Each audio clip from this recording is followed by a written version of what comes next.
Welcome back to the Bard's Playhouse Presents Tales from Shadow Valley, Season 5, Episode 1. This is the story of a girl. Thank you so much for joining us. Now let's bring in our wonderful cast. We have Eldritch as Khan, the bloody Rizzolo. Always great to be here. We're gonna have a blast! Season 5, let's go! Let's go! Shane as Umbromancer Zavid. I can only think of she cried the river and drowned the whole world. I can't stop thinking about it now. Now I just want to see a cover band of Lux Et Umbra performing that. We have Elliot as Reese Guiltleaf, the Heartseeker. It is technically pizza. And Ash as Queen Dani Arion. Season 5 already. Where has the time gone? It's been insane. It's just God, 4 years. How is it even possible? As always, I am Lumry Bronzearm and will be your DM for today.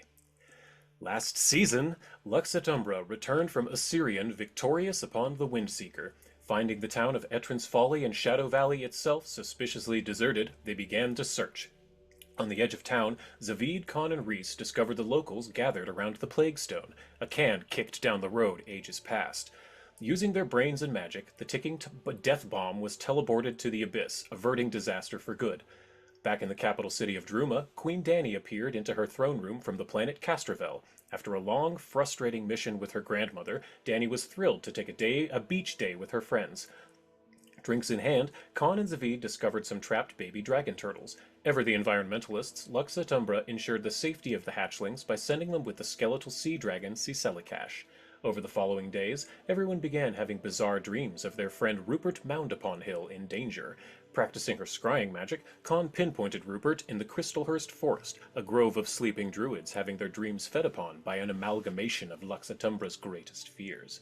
Laying it low took great courage and power, saving the druids and their friend. After such an adventure, a cold one was needed, so off our heroes sailed to the town of Fogton. Between drinks, Reese had a cardio-heavy date with Gurkha, Khan acquired the Mark I mole mech, and Zavid raised the long-dead corpse of Gwenestraja the Golden Dragon. The recent cynosure rupture made the dreams of those from Fogton spill into reality, spawning a massive elemental and new friend named Bud the Wiser.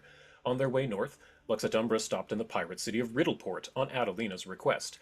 After emptying Adelina's bank vault of treasures and solving a centuries-old riddle in a matter of just hours, Khan and Reese accidentally opened a massive teleportation gate to outer space, releasing a phlogistic kraken. Shockingly, the creature turned out to be intelligent and reasonable, asking for help killing its enemies and for help getting back home. Once the space squid was sent through the Stargate once more, the Windseeker took off north again. In the middle of the sprawling ocean floated a massive island of garbage inhabited by tiny gibbering salamander creatures. The so-called salvagemanders were naive but deeply religious, devoting their lives to the great firemander. Their leader, Bobble Shaman Yup Yup, told of a prophetic dream in which the firemander is held captive, his flames siphoned by metal machines. Reese convinced the funny creatures to board the Windseeker, which was not difficult as they viewed Lux Et Umbra as gods. The salvagemanders remaining upon the great flotilla were attacked by a pod of vicious narwhals, which were quickly dispatched. Zavid sussed out the conjunction was to blame for the increased predatory behavior. Finally arriving to the whaling village of Skildmer, home of Gunnar Gunnarsson, Lux Et Umbra disembarked and rowed to shore. Lux Et Umbra arrived at an auspicious time, as the Festival of Sagas had just begun. A celebration of storytelling of all kinds, a grand time scarfing pies, chugging mead, and bare-knuckle boxing was had by all. Everyone even partook in a strange Skilled Murray game, Offices and Overtime, a game of imagination and math that took their minds off the horrors of the looming apocalypse. At the Longhouse, the leader, Ash the Red-Haired, made peace with his troubled past with Gunnar while also asking for aid. At the peak of Mount Skildmer was a trapped shoal Lenorm, guarded by septic undead.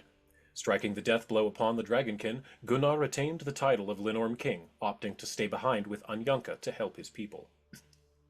With ancient druidic magic, Ash the Red-Haired taught Lux Et Umbra the power of Entshard Stride, allowing them to bamf home to Druma. Beneath Shadow Valley, Ankh the Mummator discovered a tunnel which led to an old shrine to the dwarven goddess of love, Bolka.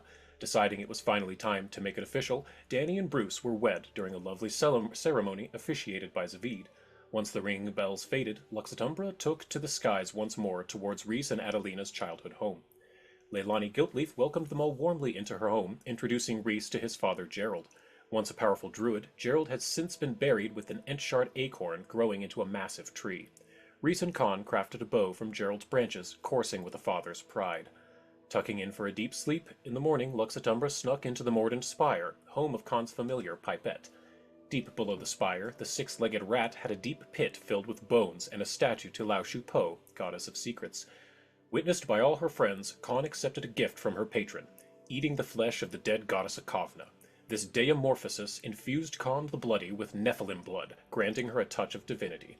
Since Urgathoa had locked all incoming travel, it was decided to detour through Axis, the elemental plane of law.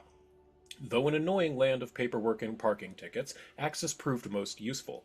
Calling on her childhood circus friend Wasilka the Fantabulous, Con was able to find the black market of Sayashto. Within the sewers beneath the city, Lux Et Umbra stocked up on illegal goods and tricked Ollie the snake oil salesman into either repenting or dying. Zavid's true-seeing power allowed him to free Klakosik the Naga from Nyarlathotep's enthrallment. The grateful gangster allowed passage to Duskfathom, the realm of Norgorber. Many hideous experiments were interrupted and destroyed, but Lux Et Umbra was too late to save the life of Wasilka. The Norgorberite alchemists had somehow captured her, forcing a transmogrification into a ghast overnight. Freeing everyone they could and disrupting what they can, Lux Et Umbra faced and conquered the Stabbing Beast and the Secret Shade, both powerful servants of Norgorber. In exchange for the laugh, Norgorber opened a portal to the River Styx, one step closer to their goal. While sailing the Styx, the souls capsized Lux Et Umbra's boat. Memories from long past came rushing to the fore, yet each felt incorrect. Forced to relive and deal with their trauma brought them all back to consciousness.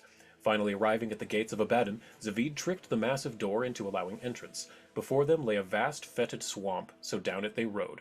Traveling silently, a young Gripply gave warnings to stick to the waterways leading to his home of Lilypond.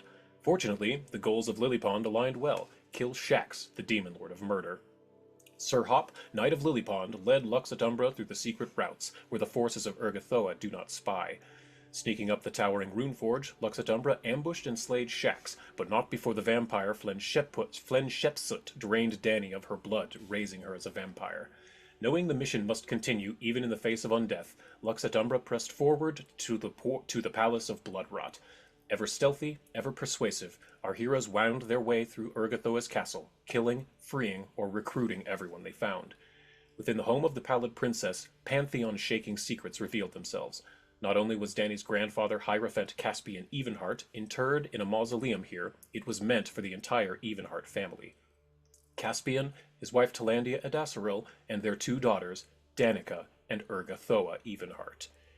After the initial shock of learning the horrible truth of Urgathoa's relation to the Arion line wore off, Lux Et Umbra made their final march to the highest tower. Within the throne room of the goddess of undeath, her shadow Light's Void stood ready with her many allies. The battle was fierce, spells and swords a flurry on the field. As the forces of Urgathoa were tactically slain, one by one, the souls of the River Styx flooded the room. The power of their memories shunted Lux Et Umbra into the distant past to the time of the First Conjunction War. Bearing witness to the hiding of Rovagug's prison key within her mother Danica, Dany was given one final chance to say goodbye. As Danica and Talandia walked into the future, the time disparity faded.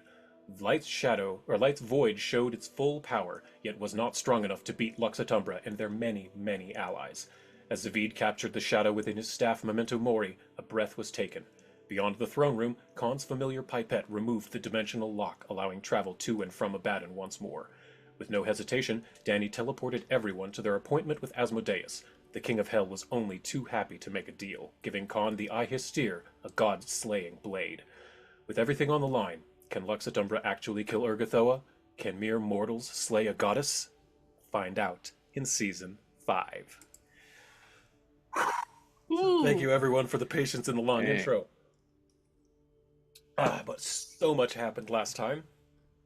Where last we left off, you were within the throne room of Asmodeus, and he had snapped his fingers as you had asked him to send you to the Maelstrom, which is where you believe Urgathoa to currently be residing.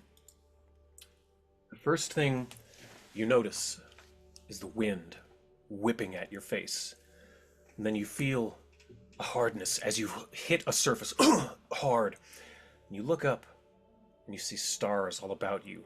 You see waves beneath you as You don't see this creature, but you are stuck on the side of a rock with large jutting crystals coming out of it. Swirling masses of water and sky surround you. Gravity seems to be a little weird. You feel lighter. What do you all do? Hold on for dear life. Well, indeed. Give me a reflex save then, everyone, publicly. Let's make the DC a little lower than that. Let's go 38. How about? Okay. Piece of cake. Nat one, Con. The only way Con could have failed is a nat one. That's great.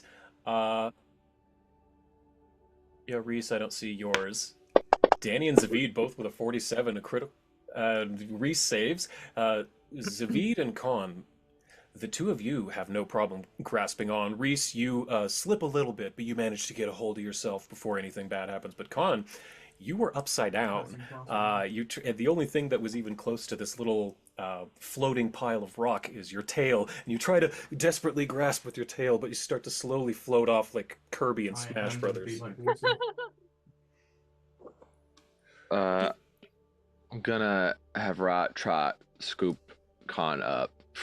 That can be done relatively easily. Rot Trot is very capable. Okay, very capable flyer. Once we're on somewhat stable ground, I want us to pause our journey. Absolutely. What are we seeing around us? You just don't see that creature, but the rest of what you see is on that image I shared. Just not the creature. That's not there. This is official Pathfinder Earth for the Maelstrom. Is she gonna guide us to the Maelstrom? She would be there with you. That is right. Veltel is with you. Okay. Welcome to the realm of my mistress, Nadiri. She is probably a bit far from here. I believe I know where I'm at. Here. And she reaches into her invisible bag, or transparent bag, pulls out a scroll, and I have a very cool map of the Maelstrom, and I don't think I'll ever get another chance to use it. So, she shows this to you here.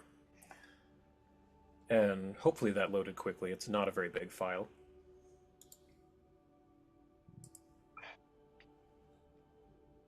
Cool. Yeah, Maelstrom map with legend. So, she tells you, We, I believe, are within the Cerulean Void here. My lady Nadiri lives within Sivana's realm. number 4, one to the north. Are we cut off from the sight of other gods while within the void? The ones who are outside of the Maelstrom, yes, but any who reside here would, if they were looking, could see us. What other? Can I make a religion check to see what other gods? Absolutely. This is probably the most appropriate time that I've ever made. Extremely appropriate. I feel like I make religion checks where it's not super appropriate. It's like do religion check. I'm like, I mean, if you say so. This is like the most appropriate time I've ever done with one, I think. And I got a nat 3. Of course. I want to use a hero point. I know we're about to fire Gathoa. I really, really want to know everything. Anyone else can aid. Yeah, can I aid using my brand new feat that lets me use Arcana for all of the knowledge checks? That's right, you can. Yes. So I love. Oh, you're using a religion appropriately. I'm going to use Arcana inappropriately. I'm going to help you with it. And she has a feat for it. So literally, wait, you're legendary at Arcana? Yes. Let me look up aid. Now. Let me look, because aid works weird. And when you're at high levels, it works even weirder. And I want to make sure I'm doing this right, because you're going to get a high bonus. Because it's always low when like Reese helps, because he's trained and everything. Okay. Here it is. So the DC is, the typical DC is 15, but the DM might adjust it for a particularly hard or easy task. This isn't hard or easy, or this isn't easy, so I'll leave it at 15 or 20. I'll even say 20. So on a critical, which would be 30, you give a +4.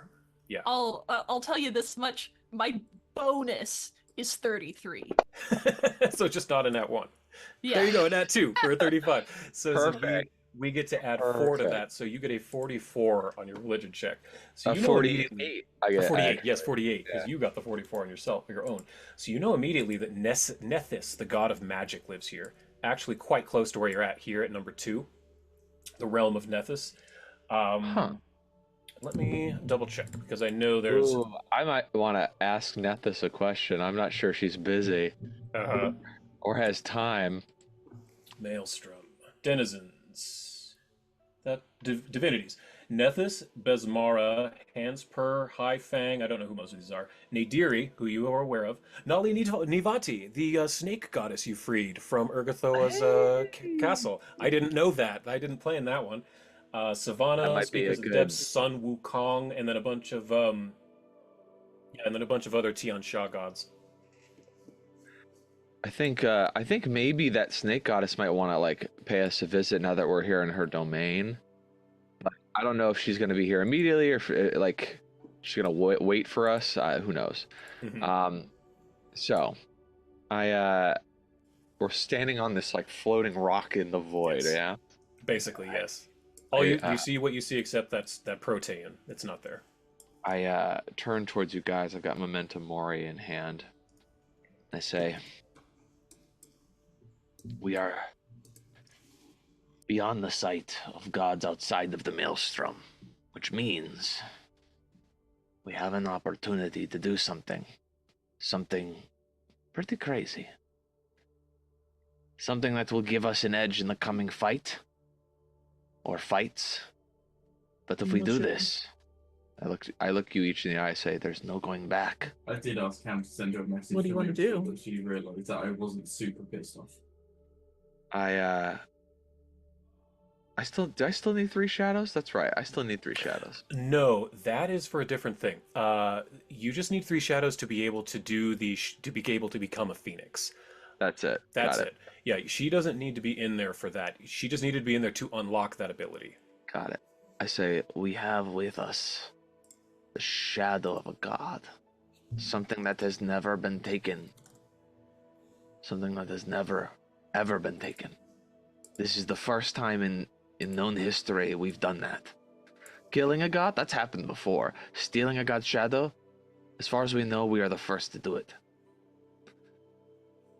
I say this openly because Cabriri, Seren Ray, they do not know that we have done this.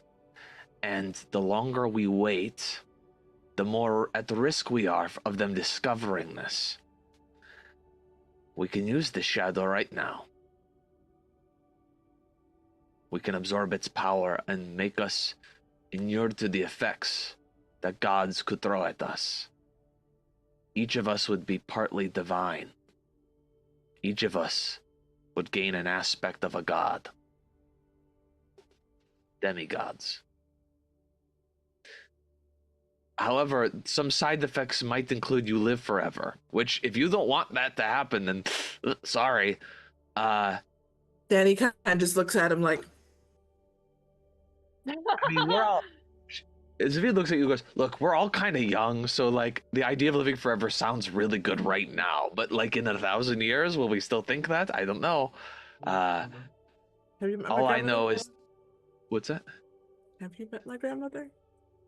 Well, she also jumped into the future, didn't she? Yeah, so she's not as old as she looks like she is, or feels like she is. Anyway, my thing is, if we don't do this now, I don't know when the best opportunity to do this will come. We could try and do this during the fight, but I mean, there's so many opportunities to be interrupted. If we tried to do this outside of this place or in a place that can be observed by specific gods, they can intervene. They can do something, right? Here, and he looks around. And he says, "This is the realm of Nethys. Nethys, I do not think I think Nethys is neutral. Nethys, I do not believe True neutral, yes. cares for or against this. As long as magic is preserved, I think that's all Nethys really cares about." And then I look over at Khan, and then I look over at Danny, and I'm like, we're some of the most magical people I've ever met. So I think Nethys is we're going probably to keep fine with that it. going, no matter what. Yes. So that's fine. The snake goddess, I forgot her name, Nadiri? Nali Nivati. Vivati.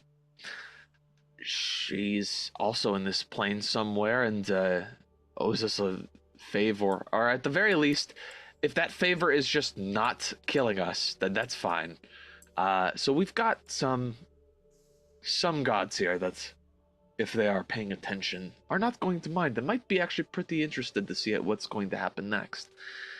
The only other gods that we have to worry about are hidden away and probably do not know that we're here at all. Specifically, and I look over at Veltel, your goddess. Yes. And our quarry. Deliberately, they are hidden away. So, this is it. I need everyone to be 100% yes for this. And if you don't want this, there will be obviously immediate benefits, but I can't tell you what the long-term implications will be. If you want to opt out of this, you let me know now. Well, let's do 48 before my mental drops in.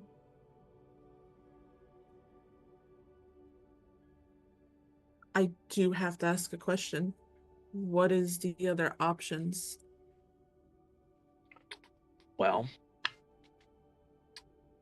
our other options are restoring a new god in place of the god we're about to take out, right? So, to keep the balance of the multiverse, I say that a little bit louder just in case Nethys is listening. Balance of the multiverse, it's good.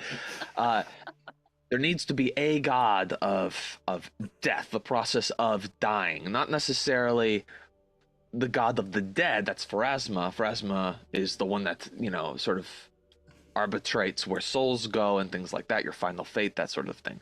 But the god of the dead, or god of death, as in that whole passage of you're alive and you're not anymore.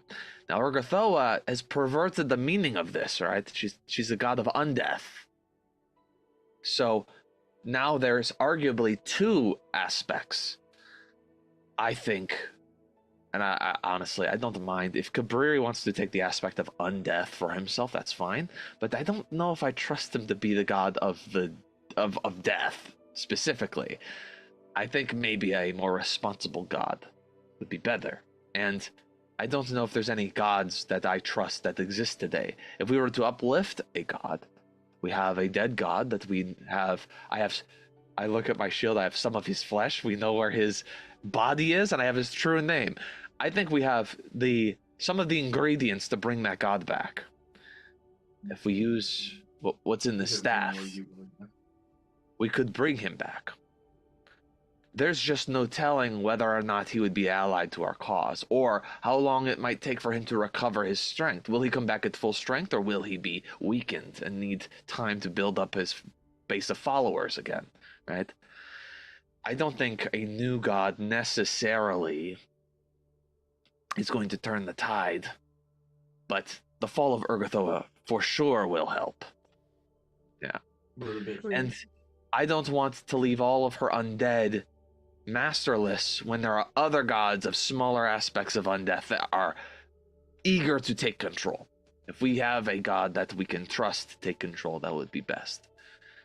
So the option is bring back an old god and hope that he allies with us and hope that he has all of his energy to be able to aid us in our journey, or start our own Olympians, become Olympians essentially. If we take this power, we will not be individually as strong as a god, of course, but it means that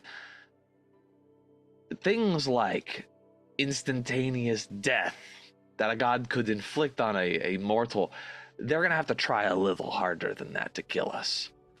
There are stories and stuff. I'm not making a society check. I'm just kind of assuming that there are stories of demigods that one god really doesn't like, but can't do anything about, and has to get them to die a really specific way. So they're trying to set things up to get this demigod to fail.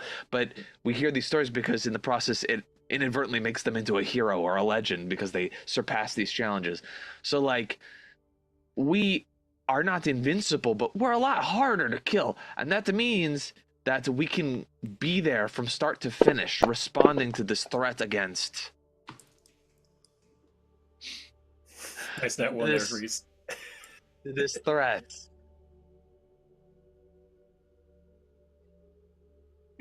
Well, I mean, there's tons of stories. There's hundreds of stories about demigods and Technically, Con, you could use your new feat to roll Arcana to know if you know of any of those Can stories. instead Danny of roll Sure. society too? Yeah, Yeah. Danny, you can roll Society, but Con, because of that new feat, you can roll Arcana for that. Wait, You- I don't know if I can roll it for society. Let's. Oh, you can't? Let's double check. Let's make sure. I Let's think it's in double-check. place of any of the knowledge skills. I Yeah, feel it's like just it's the in knowledge place- skills. It's just the magic knowledge? can I Yeah, roll? magic Yeah, you can skill. roll Society, Danny. Oh, yeah, it's just nature, occultism, or religion. Yeah, it's just the magic ones. Okay, so Mhm. Con, you could roll Society if you want. Sure. Yeah, Danny, you've heard of some. Can I assume like it would be the traditional like Olympians, like Yeah, like Hercules is the one that comes to Hercules mind. and- Hercules. Perse- oh, what was the other one's name? Who slayed Medusa? Oh my god. Perseus? Perseus, yeah. Perseus. And Or she just kind of Achilles. starts Achilles. Perseus, Achilles. Ulysses, Hercules. yes, a lot of yeses. A lot of yeses. Yeah. Yes, it's- And then there was Achilles. He had it all. He could take But a that punch, flesh, but that's that not flesh what still gonna heal. heal. He could barely dip there once, and boom, down for the count. Sorry, I love that movie. I So do too. So she just starts naming like the ones that she first comes to mind. Like there's this story, and Zavid, I talked to you about this story years ago. Zvi nods and goes, so we have the option now. I do think it is possible to find an alternative way to bring Estebai back. I think using the shadow, we could bring a god back with full or closer to full strength because of how much energy is there. There are other ways to bring a god back that are a little slower. And I think we could do that for I pretend I didn't say Estebai. I pretend I said the old god of the dead. Yeah. I'm trying not to say his name. The old god of the dead we could bring back in different ways. There's not just one way to do it. But I just do not think we have the time, the luxury to do it that way. So this is our choice. Do we want to do the demigod solution? I have one more question. Okay. Can you become a god yourself? Just you? Can you take over? Can being I god do of the it? dead? I think Zavid genuinely isn't really thinking. He's not considering that. Mhm. I don't think he ever, because I know above table Eli and I've talked behind the scenes about this, and I've said Zavid wouldn't do it, but I think I omitted the fact that Zavid isn't even thinking that it's a possibility. So I need to make a check right now to see if he even thinks it's Sure, a hold thing. up. Let me change the DC. Let's go with 42. Can I aid him in any way? Sure, roll a religion publicly. Yeah. Anyone who wants to aid me, please do it. This is gonna be maybe Yeah, the most 20. important religion check of my life. Yeah. Can I have anything other than religion? Nope, but Con can. Oh my Con, god, God. Yep, Con adds a 4. Reese, you are trained in religion? So you add a 1, so that's a 5. And Danny, you can give guidance for 6. Yeah, How about okay, that? that works. Okay. I think the way that Khan's new skill works is that she's just kind of so in touch, perhaps, with magical energies, maybe especially because we're here, that like it's almost like it's whispering things to her, things that she wouldn't know It's otherwise. cross-disciplinary, Also, type if of that's not a studies. Like, well, the magic is the same, really everywhere. I just the source is different than you are like theorems start passing by your head as Yeah. you're just thinking about how it's all interconnected. And yeah, that's great. That is a pass, a success because of all of the aid. That was a 42 DC, so you do succeed with a 43. So you think that it might not be enough for you to become a full god, but even though it is the first time someone has done this, you think you may have needed to absorb it directly in the moment in order to have begotten full apotheosis. But because you have kind of lingered and imprisoned it, you think that the moment for true divinity may have passed. I see. It's a timing thing. Got it. I'll share that and I say, I think there was a moment I could have done it easily, but the moment is past. I believe at this point, if I wanted to do something like that, I would need an additional source of divine power that I don't have. So we just kill another god. Easy. That was exactly Well- what I was thinking, Khan. You know, this is a the conjunction is sort of a time of change, you know, the changing of hands, different domains pop up and go away, different gods will be here and gone the next. So maybe a change in management might be a thing, but let's not dwell on it here. I think it's easier for a demigod to become a god than it is for a mortal to become a god. So if we become demigods now, the option to become a god later is not going to be so much a question of can we do it, it's how do we do it. Then if With that's that the role, case, that's the case, yes.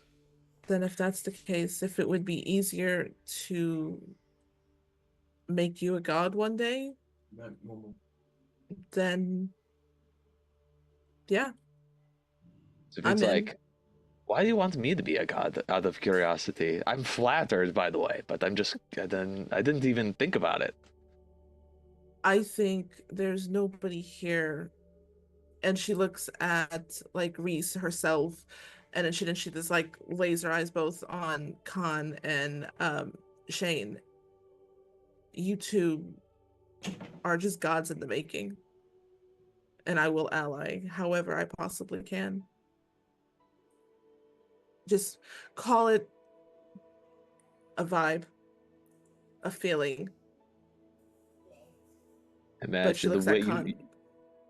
you put the spotlight on Khan and Zavid, and then like the camera like reverse pans over to them, and the lights just hitting us a little bit. Like we're looking really cool in the moment, Yeah, standing yeah. here. Khan is in the direct sunlight, and her shadow is casting upon Zavid in a cool way. Like the sun is also like there's rim lighting, and there's like a lens flare with the Yeah. spear, god killing spear. Yeah. Ugh. I think Khan, you would make an amazing god of war. Oof, Well, you'd have to I- go to war to be a god of war. There's gonna be some gods that you gotta fight for that title. Yeah. I think She could do you'd it. be a great god of ambition and getting things Ooh. done. Yeah. People who want to start from nothing and become something. I think that would be a good title. Good followers for a god like that.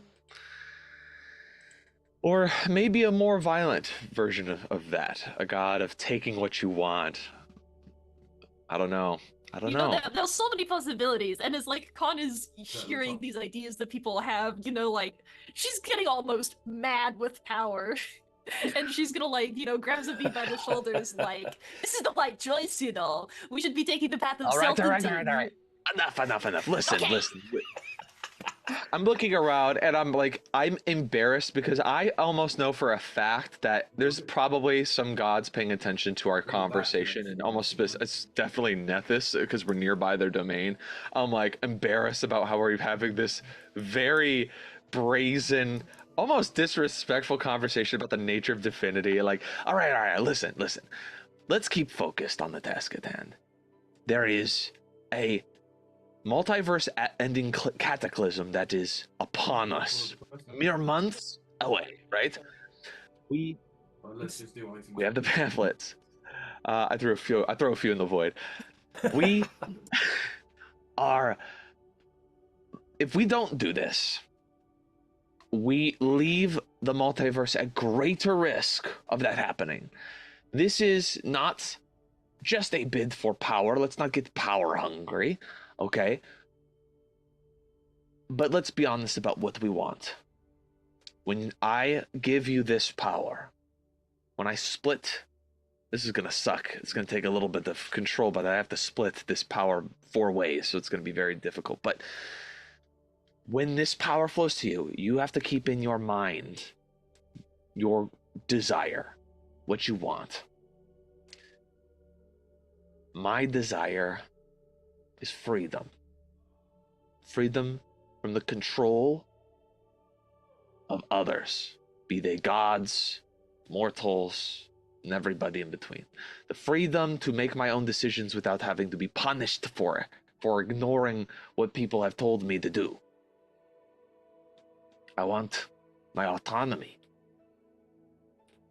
That is my wish.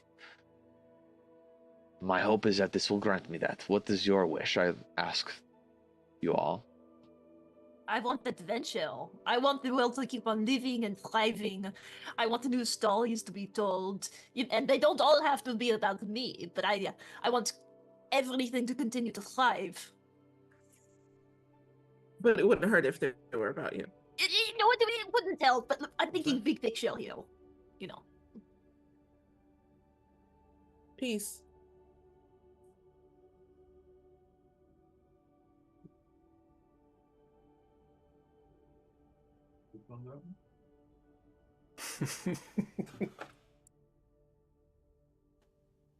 Mm.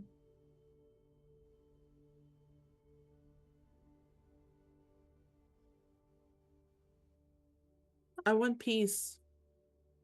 I just want to live in peace. I don't want to be a queen. I don't want this. I just want peace. I want the world to continue on. So internally, I'm thinking, Zavid, this is sort of a god of chaotic neutral freedom.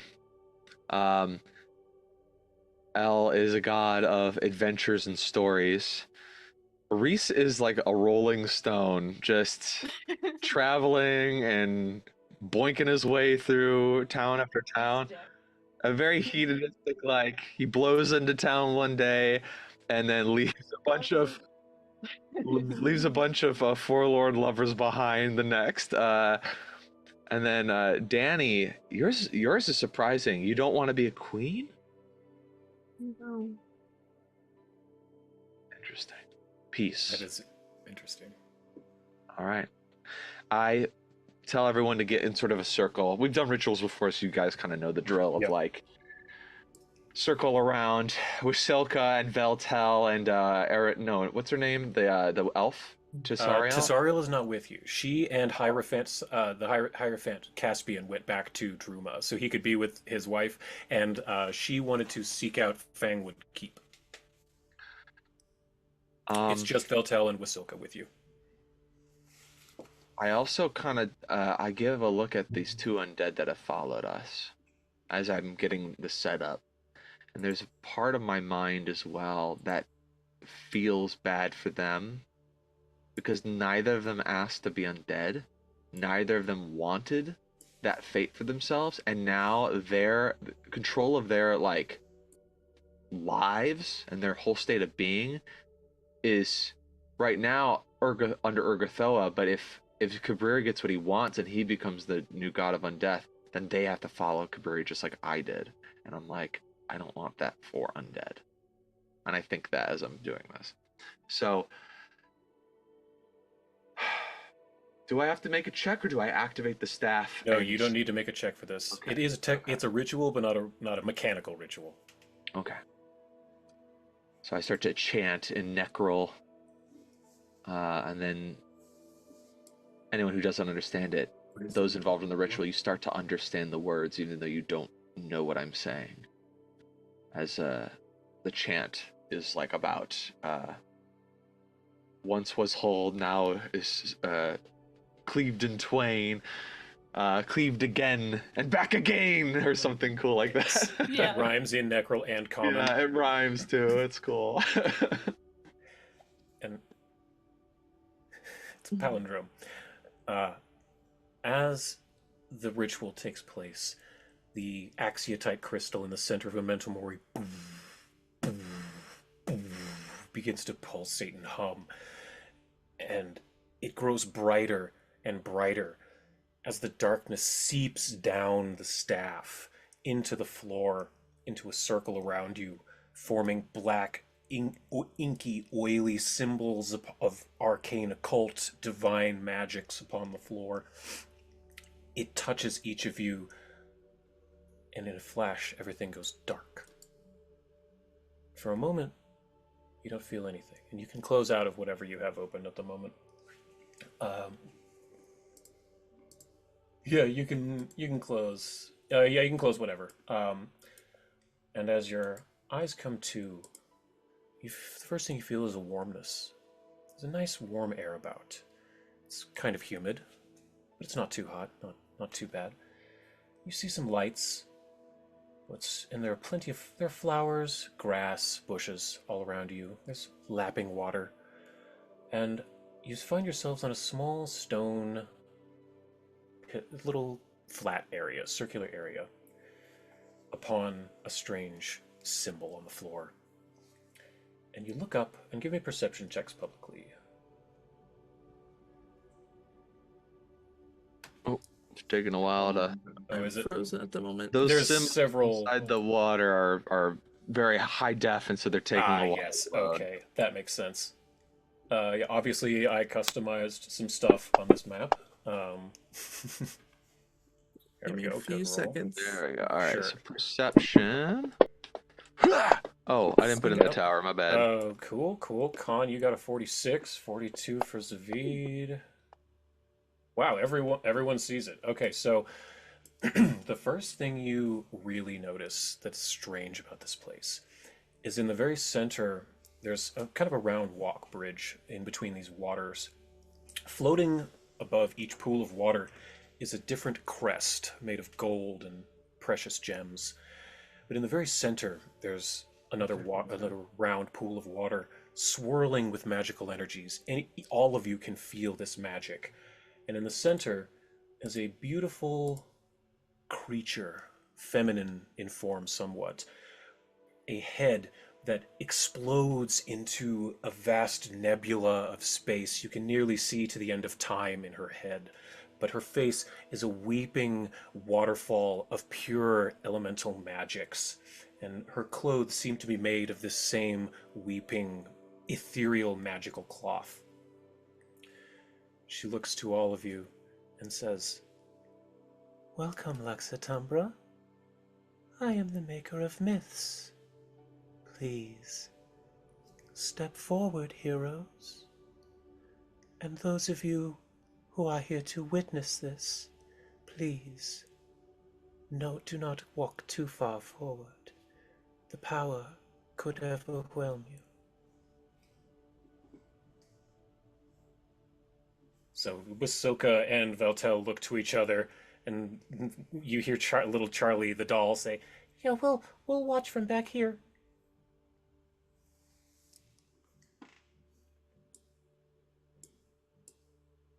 So, she looks to you, this maker of myths, and she says, These guys are not fun. You, each of you, are mighty. You have done that which has never been done. This must go rewarded.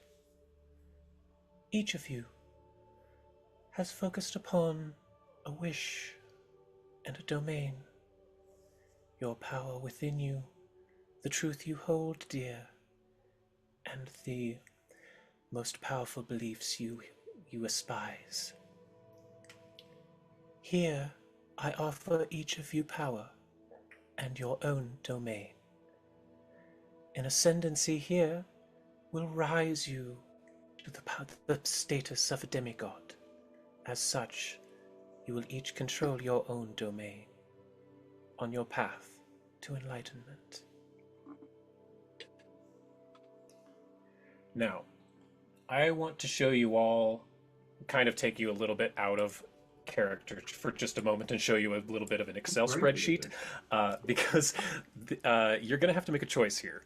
Okay. And to make it fair, Danny gets to pick first, because I've already looked through the prerequisites. Danny has the least amount of choices. Zavid has the second least, and Reese and Khan, you two get to like roll off or whatever because you have the most choices. Okay. So I'm gonna kind of stop the voice for a moment as she shows you each of these symbols. I'm gonna start at like 1 o'clock and go clockwise. Each of these represents a different source of power and a different reward of power.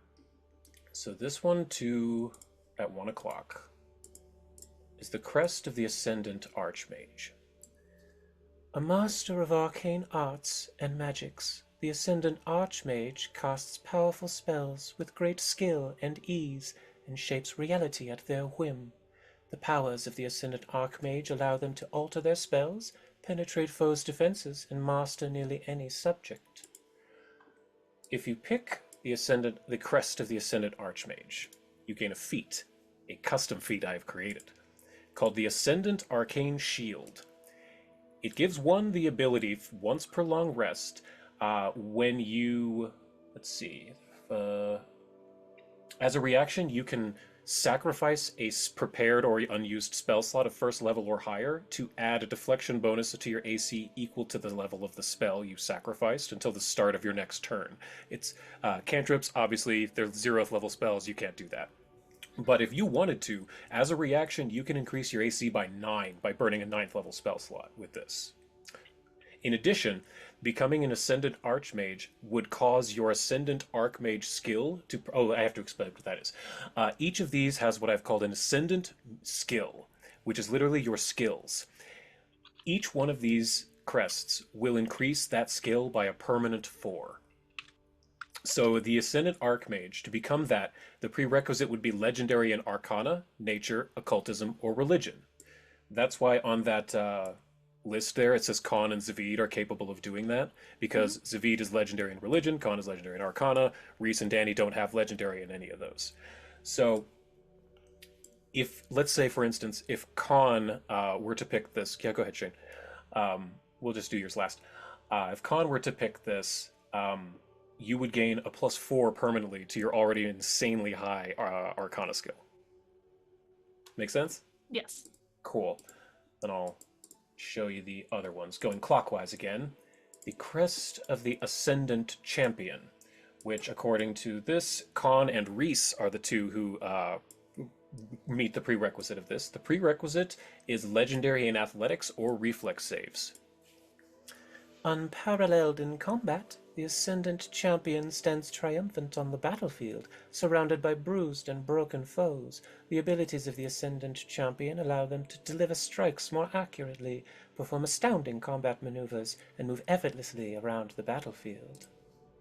The feat you gain as an Ascendant Champion is the Ascendant Strike Stance, which it's once per long rest. You can enter the Ascendant Strike Stance while your melee strikes deal damage as though you were 2 size categories larger than you are, and you count as 2 size categories larger for the purposes of hauling, grappling, etc. for 1 minute. And it also increases your Ascendant Champion skill, so athletics, by 4. Ooh. Yeah. Yes, it's very cool. Continuing clockwise, we have the crest of the Ascendant Guardian. None can get past the impervious Ascendant Guardian. Those who threaten this devout hero's charges are doomed to fail. The powers of the Ascendant Guardian allow them to hold their ground, protect their allies, prevent enemies from moving past them, and survive hits that would defeat lesser heroes.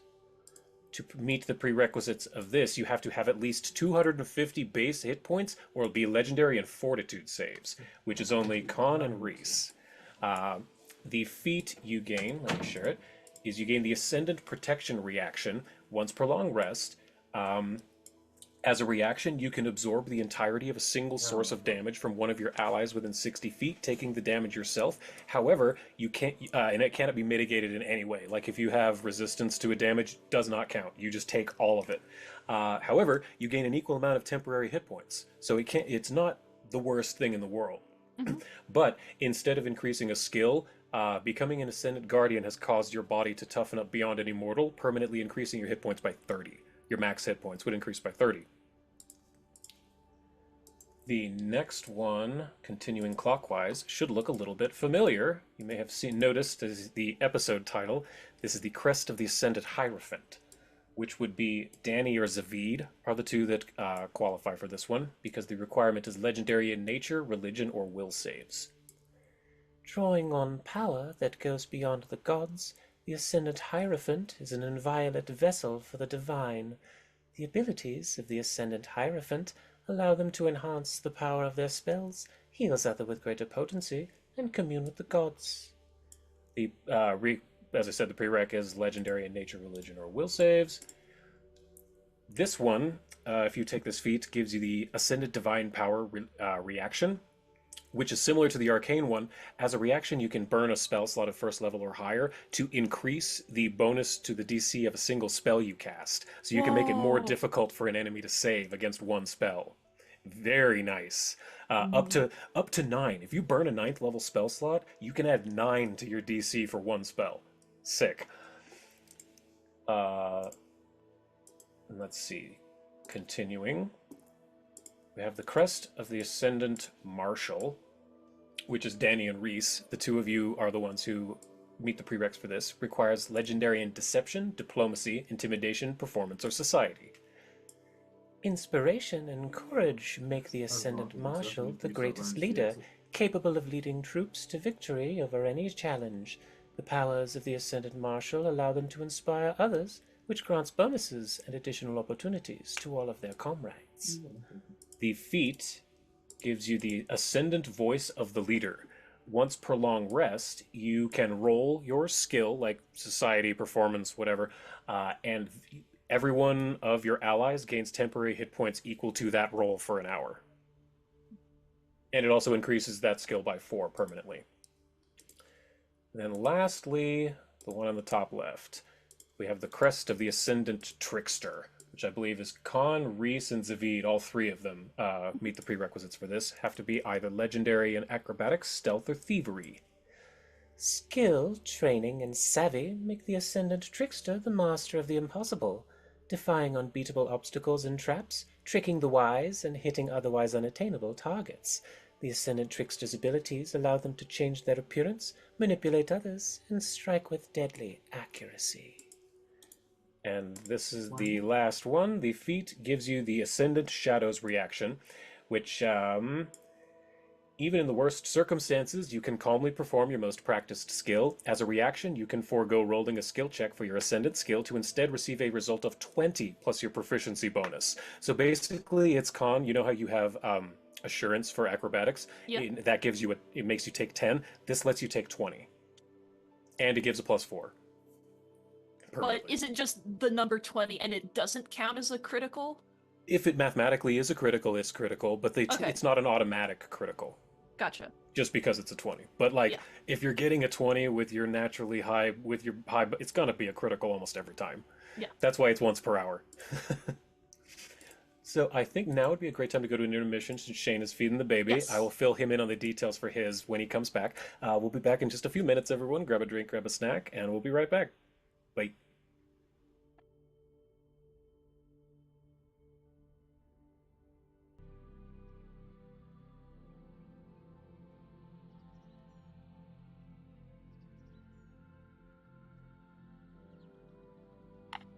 And we're back from our intermission. Thanks, everybody.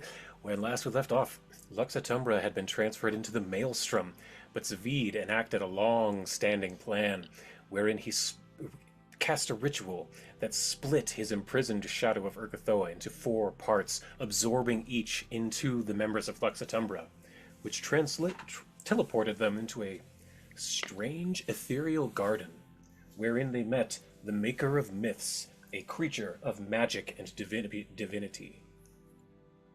I can. She looks as though an infinite nebula is zooming past in her head, and pure magic cascades down her face, forming cloth. She looks to each of you and says, "You have done that which has never been done. Each of you is now a myth upon your world, a legend in the making. As such, each of you may pick a boon, a domain in which to grow your power, grow your divinity. You, Queen Daniela Arion, you Yes. shall receive the first boon. Choose wisely. She thinks about what's important to her, and she thinks about her grandfather, a person that never really came to mind very much because, life has been crazy, but maybe had some random thoughts of, wonder what was he like. And after getting to meet him and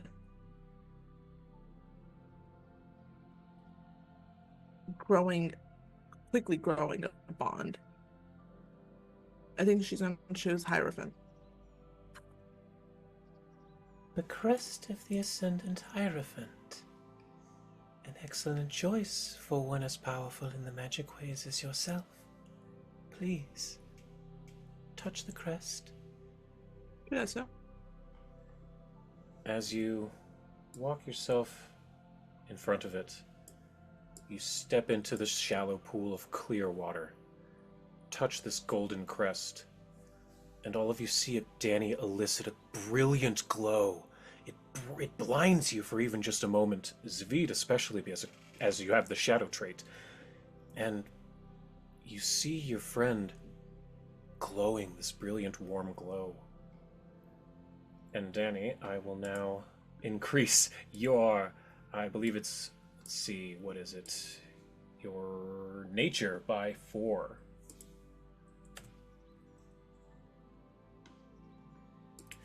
An excellent choice, child. Go with the gift of the Hierophant. It will serve you well in this coming fight.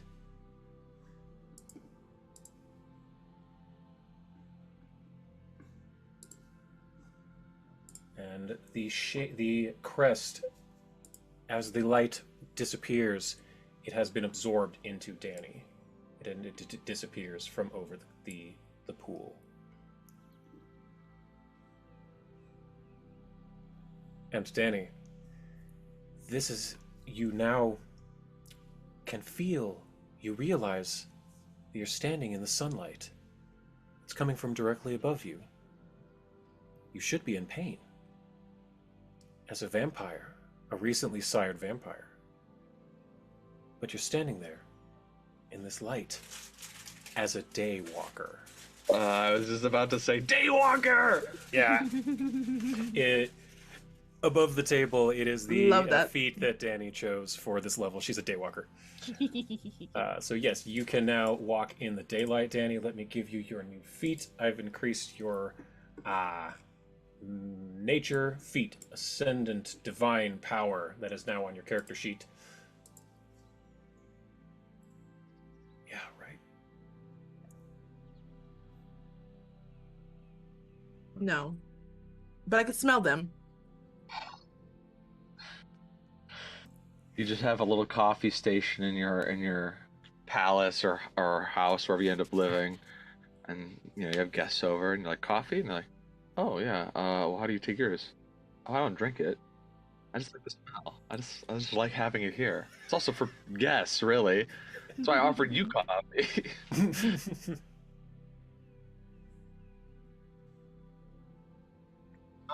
The bitterness is hard for some people to get over. Mhm. It's an acquired thing. Definitely an acquired You have taste. to actually keep drinking it, and eventually you like it.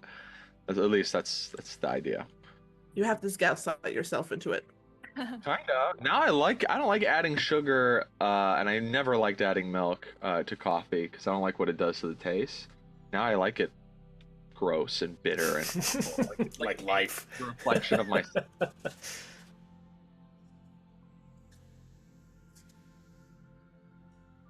Yeah, cream's okay. Cream's fine. I don't like the aftertaste. The milkiness. I don't like that with Too coffee. much. If it's Yeah. bitter I and need it. has the milkiness, it's not real. If it's bitter and is like the consistency of water, I don't mind that so much personally. I need coffee that doesn't taste like coffee and it tastes like absolute sugar and cream. Well, then you don't want coffee. You want sugar and cream. You want a milkshake. Yeah, what just You want a like a hint milkshake. of coffee. You want a coffee flavored milkshake. Exactly. So, after this light begins to fade down, the creature, the maker of myths, beautiful and repulsive at the same time, looks to you, Zavid, and says, Umbromancer, you are next to claim your reward, to claim your domain. Speed starts out. Oh, that's the wrong button. I was using ASDW. Okay. He starts walking around and he's like, "Did you think you could deceive me, maker of miracles? You speak of 6 choices, and yet when I look, what is this over here, huh? Looks like there's another choice that you've been hiding, DWW. I wonder what that means.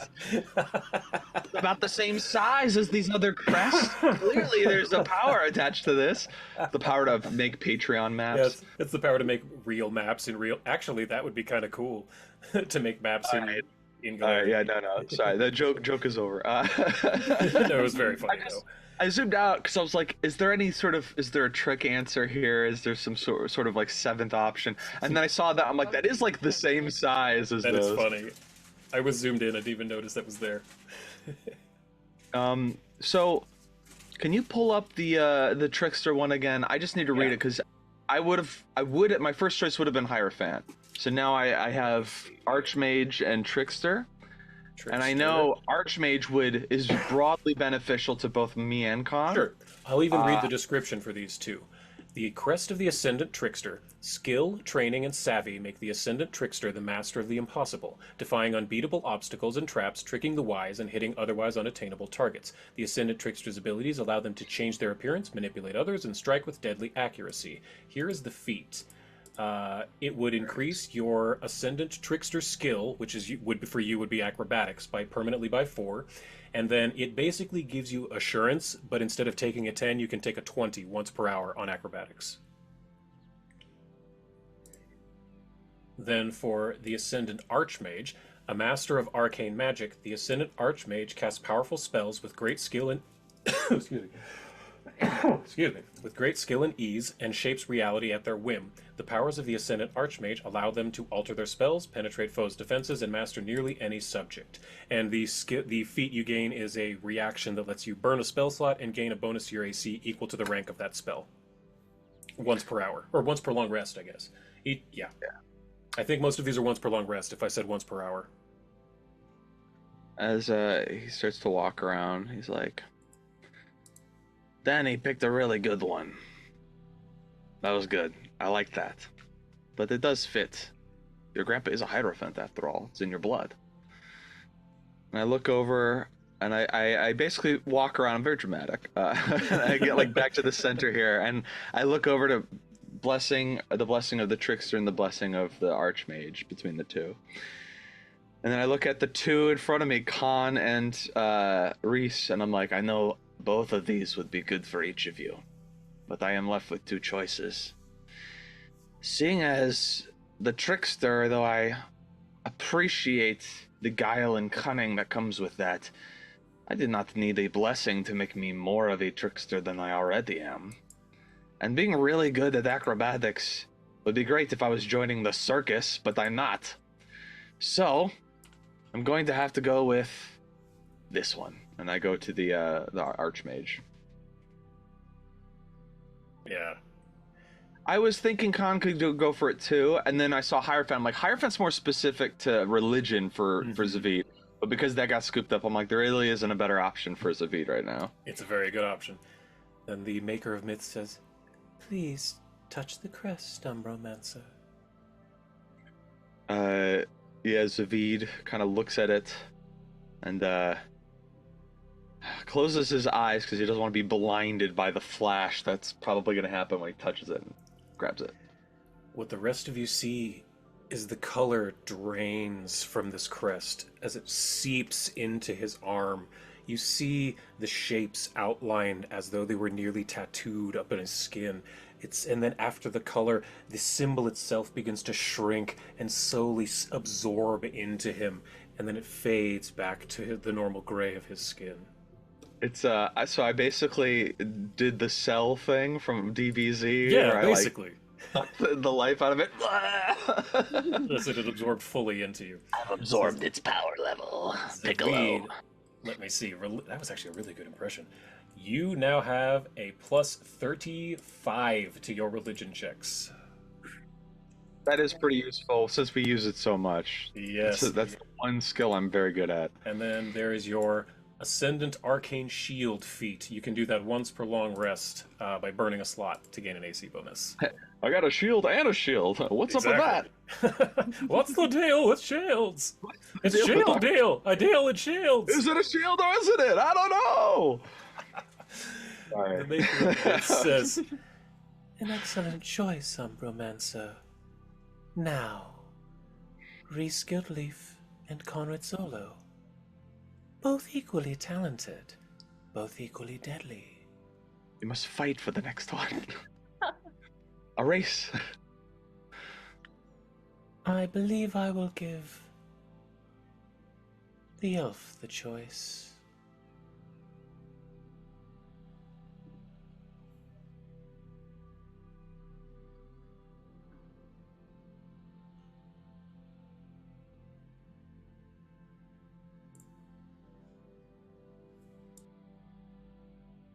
Wait, I should say, sorry, if you want to keep it this way, you absolutely can.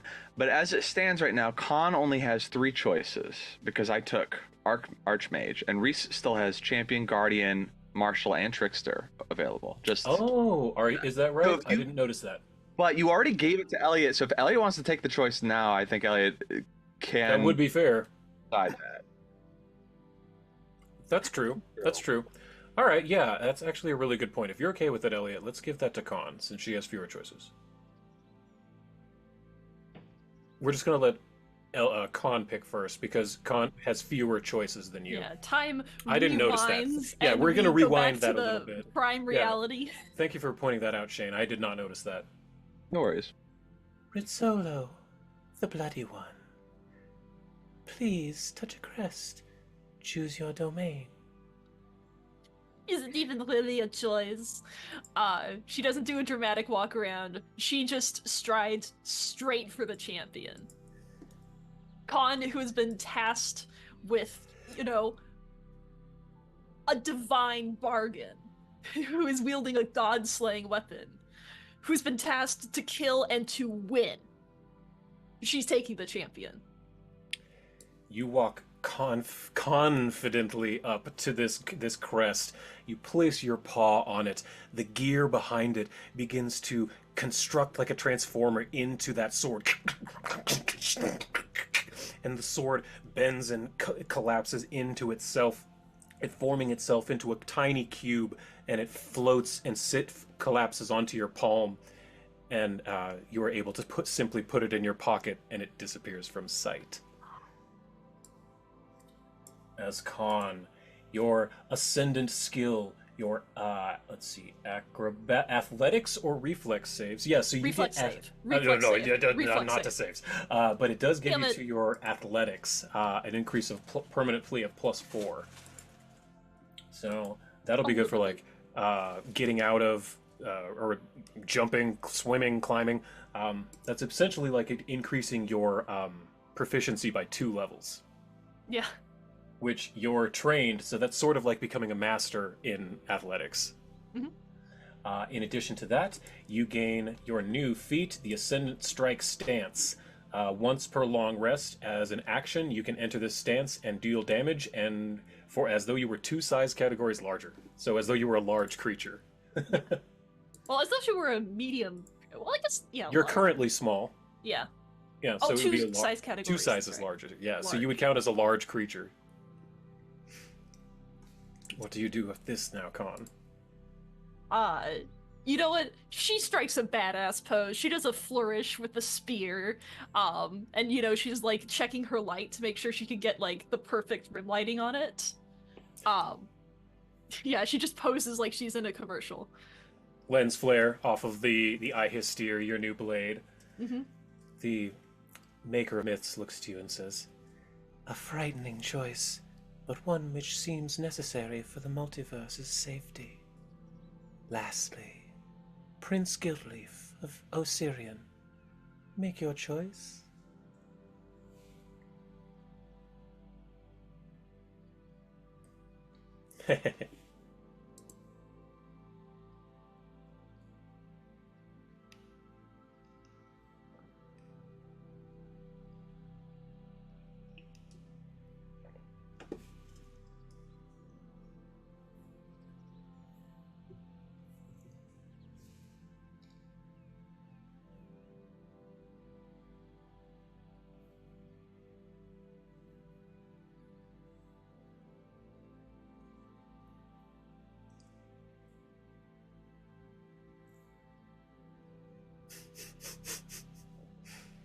Good lord.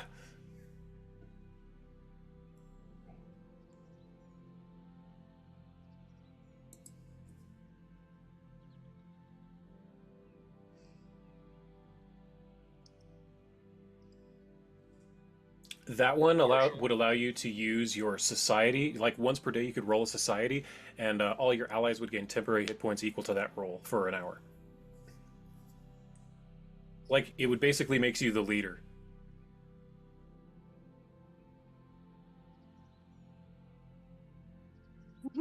It's like Danny. Yeah, that's funny. Nobody wants the marshal. Everyone's like, no, don't make me the leader of the party. Demirius probably would have been a better fit for that. Yeah, Demirius would have totally taken that. I feel like, has anyone ever seen Scott Pilgrim vs. the World? Mm-mm. Okay, I feel like Reese is Wallace, the roommate.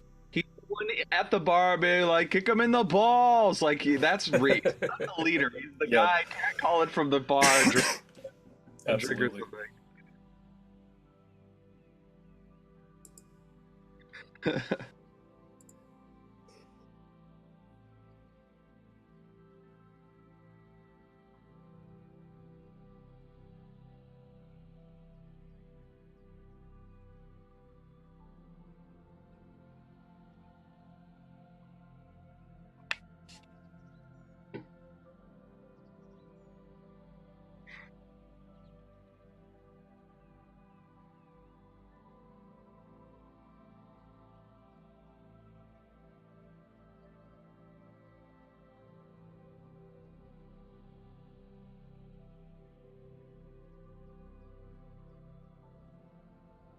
As excuse me, as you touch the crest of the ascendant trickster, flames. It is engulfed in flames, and then the flames freeze and crystallize in air. They turn into rock and shatter, becoming mist. And the mist, you breathe it in like a sauna, and your stealth increases permanently by 4. That's the elemental Yes, the narration. elemental. Yeah, okay. I just had Elemental narration.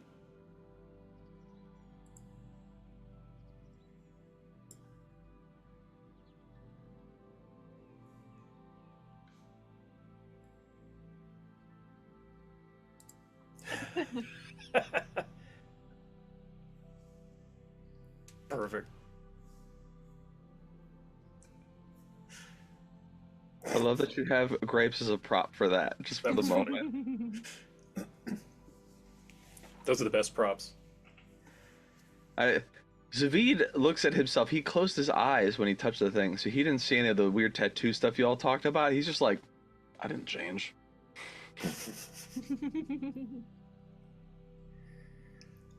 Very well. The choices have been made. Congratulations, myths, upon your world. Go now. Prove yourselves. Prove that this choice was not a mistake. Farewell. Before we go, I have one more thing I want to say. Of course. If you ever are confronted by 2 more demigod hopefuls. One named Demirius and one named Frag. If you could give Frag the Guardian and Demirius the Marshal, I think it would round out our little trifecta. Should they ever make their way here, I want to put in a good word for them. I will take this into consideration. Thank you. Good day. And your vision fades once more. And where is my art?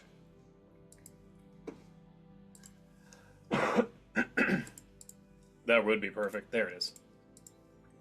All of you appear back upon this rock floating amongst the maelstrom. Space above you, water below you. Let's see, I can put you on here even. Zip zap. There we go. Arwen and Ares are with you as well. And Rotrot. There you go. No party like a Rotrot party. This time that guy is there and he's just like, get off my lawn! Get off my rock! Wasilka looks to each of you and says, "That was incredible. I can't believe what I just witnessed. Colin, you're a demigod. It's really incredible." Yeah, Con like takes her hands and does like a little skipping dance in a circle. Veltel looks to each of you and says, "Though as amazing as that was, I do believe we can... Oh, yeah, I can unlock that. There you go. I do believe we should get a move on. The currents, the eddies and flows are, well, chaotic at best. But I think I can get us close." Before we go, let me just see something. Of course. I turn to you all, and I tell you, the secret to raising a ghoul is, and I give you a very detailed explanation of a necromantic secret. Something that you're not supposed to know. It's a little in the weeds, so unless you've already actually done this sort of thing before, you wouldn't really understand it. But like, I'm just freely telling you this. And then I like... Roll Arcana, DC 40. And I'm just like, and I do this, like... Because, Con, you can do that. The rest of you could roll religion, but there's no way. 45, Con, you follow him. No, Reese, you fail hard. He's making sounds with his face hole. And Danny, if you want, you can roll religion, but I don't think you can even mathematically hit a 40. You know what? Just gonna give it a go. Give it a go. Yeah. 7. No, Con, Yeah, Danny and Reese, he's making noise with his face hole, but Con, you're finally understanding this. All magic is related. It's just magic. You know, whether druidic, whether occult, whether divine, whether arcane, it's all magic. And he's making crazy sense. Basically, the reason why it translates to you, the reason why ghouls are stronger than skeletons and zombies is because in the necromantic ritual that makes a ghoul, the thing that sustains the ghoul's power is that they keep their hunger. So by eating that, they still have a digestion in a sense that converts that into mana that fuels the necromancy that keeps them moving. So that's why they are more powerful than, say, a zombie. Even a zombie might mimic eating. It doesn't gain any energy from that. It doesn't get stronger from doing it. And that's why zombies are some of the weakest undead, whereas ghouls are strong. Stuff like that. And does anybody remember what Zavid's anathema are? Is it sharing those secrets that Kabiri is Mhm. guarding?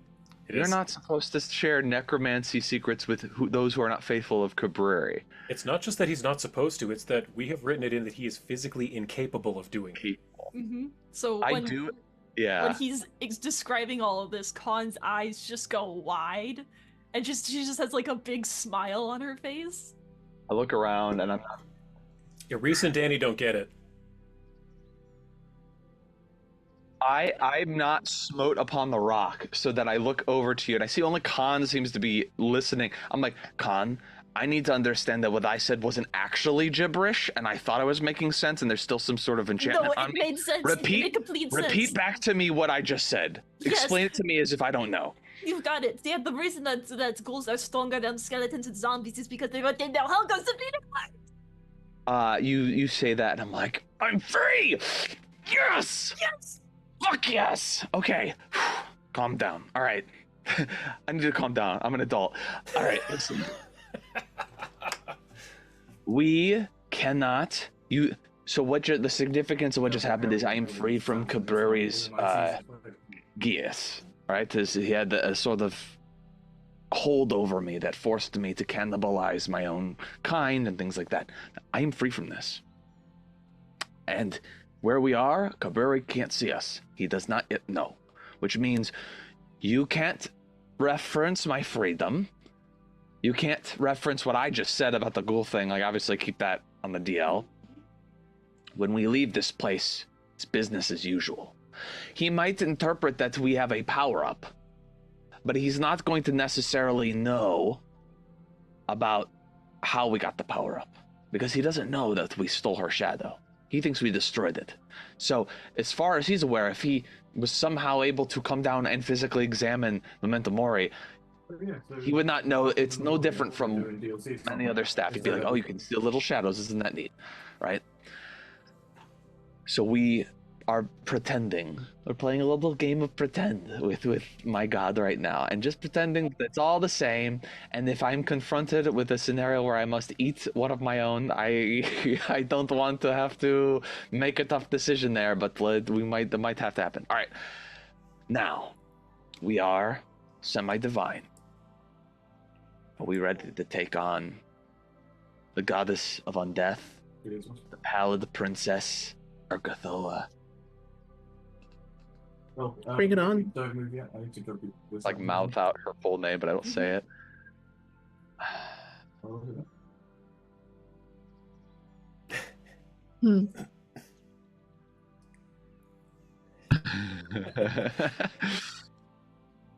Right.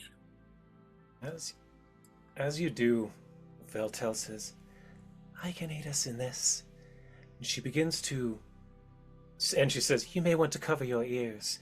As you all do, she screams loudly, and she conjures a boat that floats in front of you. I don't have an image for it on that, but showing you this map once more. You are in the Cerulean Void currently, here. And she brings you a ship, and all of you are able to get on it, and she starts to head north to Sivana's realm. You can all close out of the map with the floating rock, because you are no longer on it. As you're sailing across this vast maelstrom, this chaotic sea of magic and water and space and nothing, Veltel is talking to you, and she says, the realm of my mistress is very strange and unintuitive. Khan, you seem very well studied. Have you ever studied non-planar geometry? And Khan, just roll a crafting publicly for DC 40. You got it. No. Ooh, nat 1! Unless you want to hero point it, she has not. True, Reese has like 5 or 6. You got it. 7. Right Looks on like the a money. 1, but it's not that. Yep, right on the dot. So yeah, Con, you have. It's geometry that's not on a plane. It's weird, like MC Escher type stuff. So yeah, you know a little bit about it. Well, this realm, it works similarly to this. And Reese, actually, roll me a society check publicly, DC 40 as well. Oh, that's funny. I can try. No, we got to sort of meet him at this thing. Right there in the chat, maybe? Weird. Where are you? Love it. Love it. Well, I'll just roll it for you then. You're having an issue. You got a nat 20, though, Reese. 52. Good lord. Okay, so... Yeah, I just did. So... Oh, that's all right. But you got a 52. So it reminds you of a story you heard about a wizard a really powerful, weird wizard who would bend reality into maddening ways that just didn't make any sense. He could walk through a doorway and appear walking out of a different doorway. You remember he went by the strangest name of the Pac-Man. I love getting flipped off by my players. Rumor says that he spent his time fighting ghosts and eating fruit. Exactly. Those are the rumors.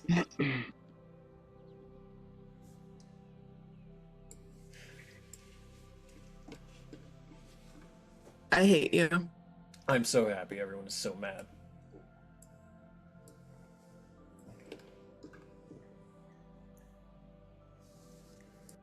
Was it the yellow one? Wasn't there... Didn't he have a missus?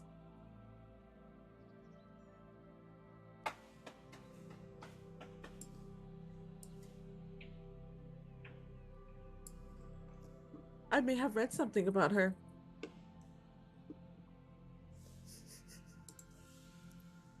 But yeah, you've heard of that, and so Viltel says, yes, reality warping, very difficult to make your way around. So, Zavid, it seems you're quite the adept sailor. As Zavid is up at the helm, he's taken control of it because he's the only one with sailing lore. And so as you're getting closer, you start to see. Are we still on the big rock formation? No, you are on a ship that she conjured in with a large scream. Okay, I I'm just about realized. to open a map. Yeah. I'm about to open a map, yeah, but go ahead. I realized something that I know we've been in that same spot for most of the session, but there's something I think it's very important that we do sure. while we're still there near Nethys is sort of... So I have in my possession something very interesting that's... We kind of just went to the origin point for this item. It's called an anti-magic crystal. These jagged minerals hail from the plane of magic, Nethys' realm. The all-seeing eye abhors a magical vacuum, and these consumable chunks of frozen mana can be used to pierce anti-magic fields. And you just said that Nethys is right fucking there, and I was looking at the art, and there's crystals growing off of the rock. I'm wondering if any of those could be anti-magic crystals. Could I harvest a couple more of these? Because these are like one-time use consumables. I'm going to call that a crafting check, so you're going to need Con's help on that probably. Okay. DC of 45. Yeah, you just need it. Oh yeah, that's enough. So you're trained, so that's a 2 from Reese, a 1 from Danny. Okay. So that's 3. Then 3. Speed, you can help with the crafting. Oh, got it. Got it. Hold on. Wait, hold on. That's enough. You're a master? Okay, so that's 3 is 3. 6. So right? yeah, 3. If the DC is 50. Yep, 3. So then it was 1 from Reese, 1 from Danny. That's 5 plus 5. Con, DC of 45. You got it. Big money, no whammies.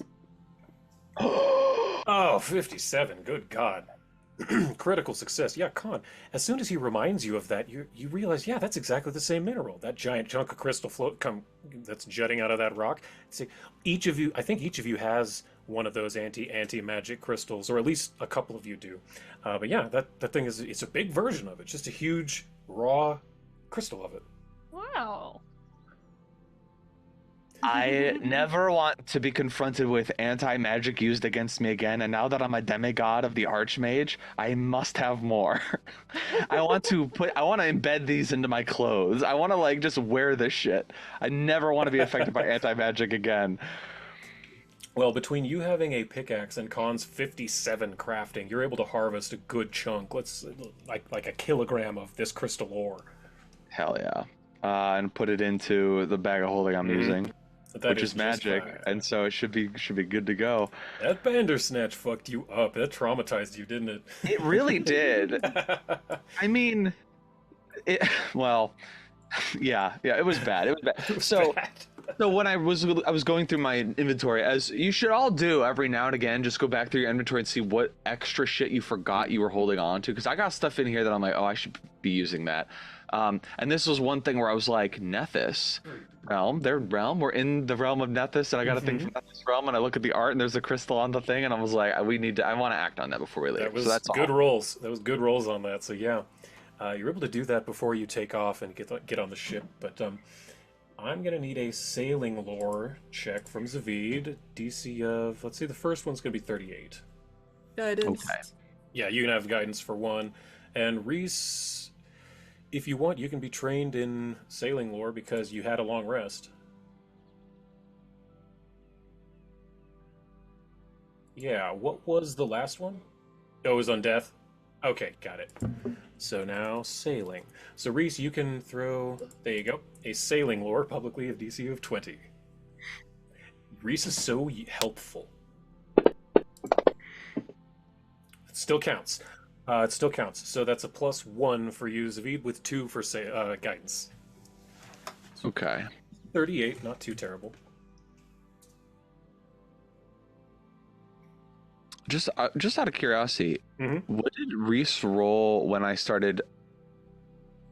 Oh, you rolled a religion check, rolled a nat 6. Got it. Understood. Okay. For the secret of the ghoul thing, because I'm like, you had lore on death. So I was like, wait a minute, wouldn't you Oh, roll yeah. that instead? But I think it was I the forgot same about that. bonus. Yeah, it was same bonus, okay. Okay, so that's a +2. Yep. And God, I'm sure if anyone's watching at home, they'll realize I'm the annoying player that like double checks rules and shit in the middle of the game. So I apologize for that. That is, it's a hard habit to break when it you is a start. hard habit to break. But that is a failure. You find your ship slowly rotating. It's still going in the same forward direction, but you're just almost turning around 180 degrees as you do so. Uh, we're just like, I'm getting like, there's all these whirlpools. I mean, maelstrom, right? That are Yes. that open up and then go away and then open up and like I'm not. This is not like any normal ocean. So, like magic is creating this stuff, so I haven't been able to tune myself to figure out how to like navigate this thing, and I'm getting us. We're basically taking a windy path to get to where we're my going. view is, Yeah, if they do actually end up do. dating, I don't want it to be a reason Ash, that could you Cam turn doesn't down your talk mic to a me little, anymore please? if I was awkward and stuff. Oh, so sorry. Yeah, thank you. Thank you. So you eventually do get there, but it is a bit of a windy left, right, all around, up, down, left, right type path. But At eventually, one you point, do... we go in a complete circle, and I'm just For like, a I while. gotta ride the whirlpool while I can. I'm sorry. But eventually, you do see in the distance a structure of some kind, a building, perhaps. It seems to have waterways and waterfalls and ships going here, there, up and down, and there seems to be just madness all about you. This is Rivers that Salvador seems to flow Dali. backwards and up down. I think it's Dolly, yes. But I haven't this seen is- anything. I was guessing. There's nothing up yet. Oh, it hasn't. I'm pretty. It's if it isn't Dolly, it's someone who's doing a surrealist painting. But yes, Okay. you find yourselves in literally a surrealist painting. Oh my god, yeah. Has it loaded? Good, good. So you're in the bottom left on that boat, and I will. Veltel is explaining where you need to go. If you look at the very top of the map, I've circled where you need to get to. So how do you do that? Yeah, you're at the bottom left. Yep. So what do you do? How do you do this? I have put forth the challenge and I don't have a solution. This is one of those ones where I'm just going to wait until you guys figure it out and I go, cool, that works.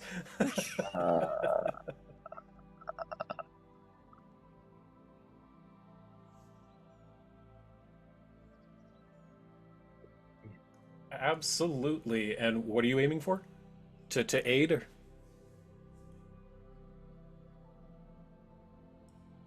Sure, throw that public. You just need a 20. More than enough. In fact, since you doubled it, I'm going to say you're trained, so let's call that a 2 from Reese. And you can have guidance for 3. Okay.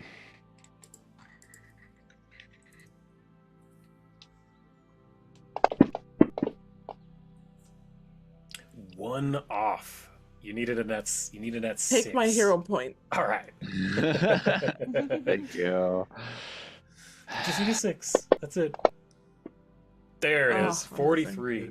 So Zavid, after this weird, terrible experience with all this maelstrom, all these eddies and whirlpools, you're finally kind of getting the hang of it. The gravity here is a little weird. It's not water that you're sailing through, so you can't sail your ship like it's water. It's magic. It's aether. It's mana. And I realize that my hang up is I keep trying to make sense of it, and I just need to stop making sense of it. It's not about logicking this out. It's about just doing what feels right. And so I am going to spend a spell slot using magic to I decide I want the ship to be on this section here. See where I got my cursor? You see that? This area? No. Oh, yeah, up there. Yeah. I decide I want to be there. So I cast a spell with the intent to just lift my ship up and have it where these ships are. Just whoop. What spell is this? Oh, just magic. Just any sort of like slot of magic. This place is mana. We're in mana. So accessing my magic should respond to this. And basically, I want to create a little river up to this thing. You know what I mean? I want you to roll me a religion check, DC of, let's say, 42, to beseech Gork and Mork for this. Because this is the kind of chaos they would be into. So you can have help. You can have, if you need it. Oh, you don't need it. 53. Once I started That was just a not critical. thinking about it.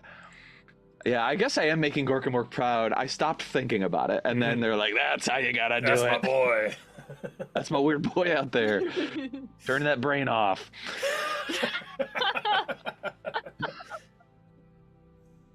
So how does this work? You can explain it. That was a critical success by 3. Using Memento Mori like a paintbrush from like Super Mario Sunshine, I kind of using a spell slot. I think this isn't that far. I think like a 4th level slot would be enough to like. I'm fine with that. Like create a path up from this river up to that river, and we just ascend, and your whole world starts to, everyone's perspective, everything shifts like 90 degrees as suddenly we are sideways from where we were, but gravity is the same. So as you we... mean like this? Yes. So suddenly we're here. And we're going away from where we please put wanted yourselves to go. where you are. Oh. Oh wait, I'll move you all onto the map again. I see you're not on the map. And we're heading away from where we were, and at first that looks like a bad move, but I'm like, trust the process. And I want us to arrive right behind there. Like, I want us to go off screen this way and then come up this screen. Here? Is that possible? Could we do that? I've put you back on. Can you place yourself where you're trying to go? It's really hard. Let me draw. I want to draw. Put you here. Yeah, go ahead and draw. That'll be better. Where's the drawing thing? You right click and then it's at the bottom, enter drawing mode. Oh, here we go. Okay. So, gray is a terrible color for this. All right, so we're here. Yeah. Once we're there, I want to go away from where we're supposed to go, because that would make too much sense. But I want to go down off the map and then right here, like like from under here, basically Scooby-Doo it and suddenly be over there. Then that's gonna need some stealth checks. So I want Reese and Khan to figure this one out. Okay, you got it. How do you do that? What he just said. Ooh, 52 from Reese. 43 from Khan. Yeah, that was a success and a critical success. Good God, Reese. So you two how do you take the lead on... Zavid got you up to a different level. The world rotated 90 degrees. How do you sneak around this orb of water? I can't hear you, Elliot. There you are.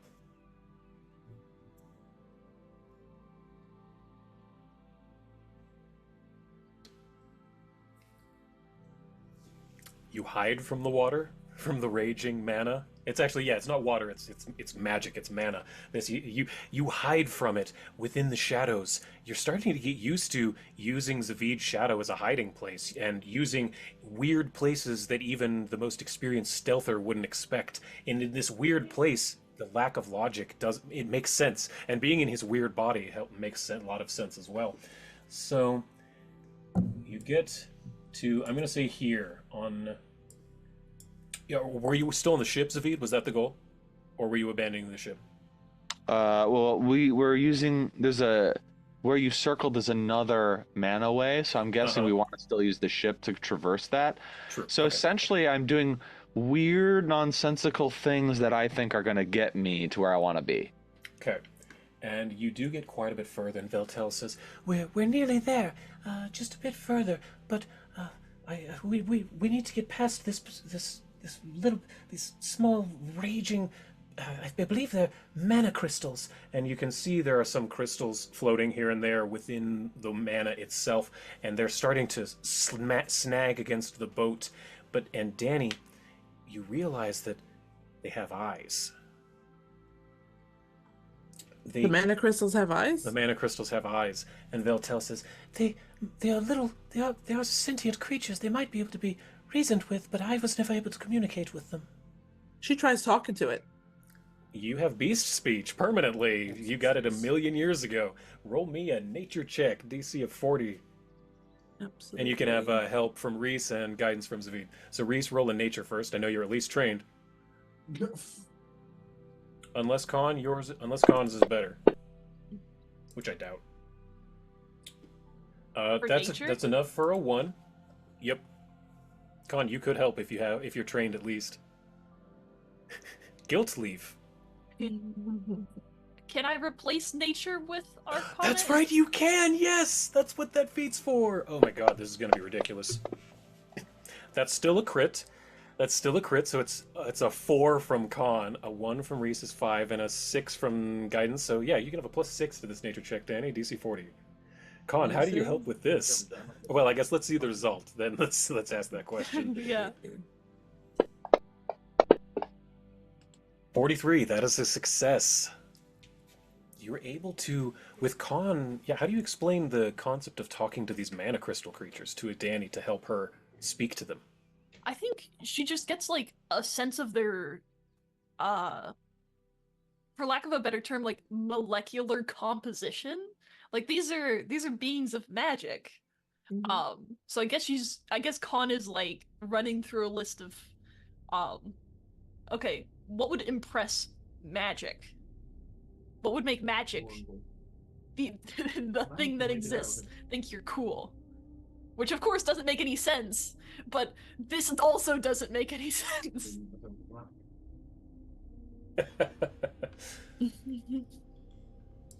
So as Khan is trying to like explain a bit, and like Danny's listening and like honing in on them, and she's like, it's like any other beast. It's just a different type of beast. It's a different type of beast in a different type of world. So clearly they are able to be spoken to. Hi, can you understand me? Hello? Yes.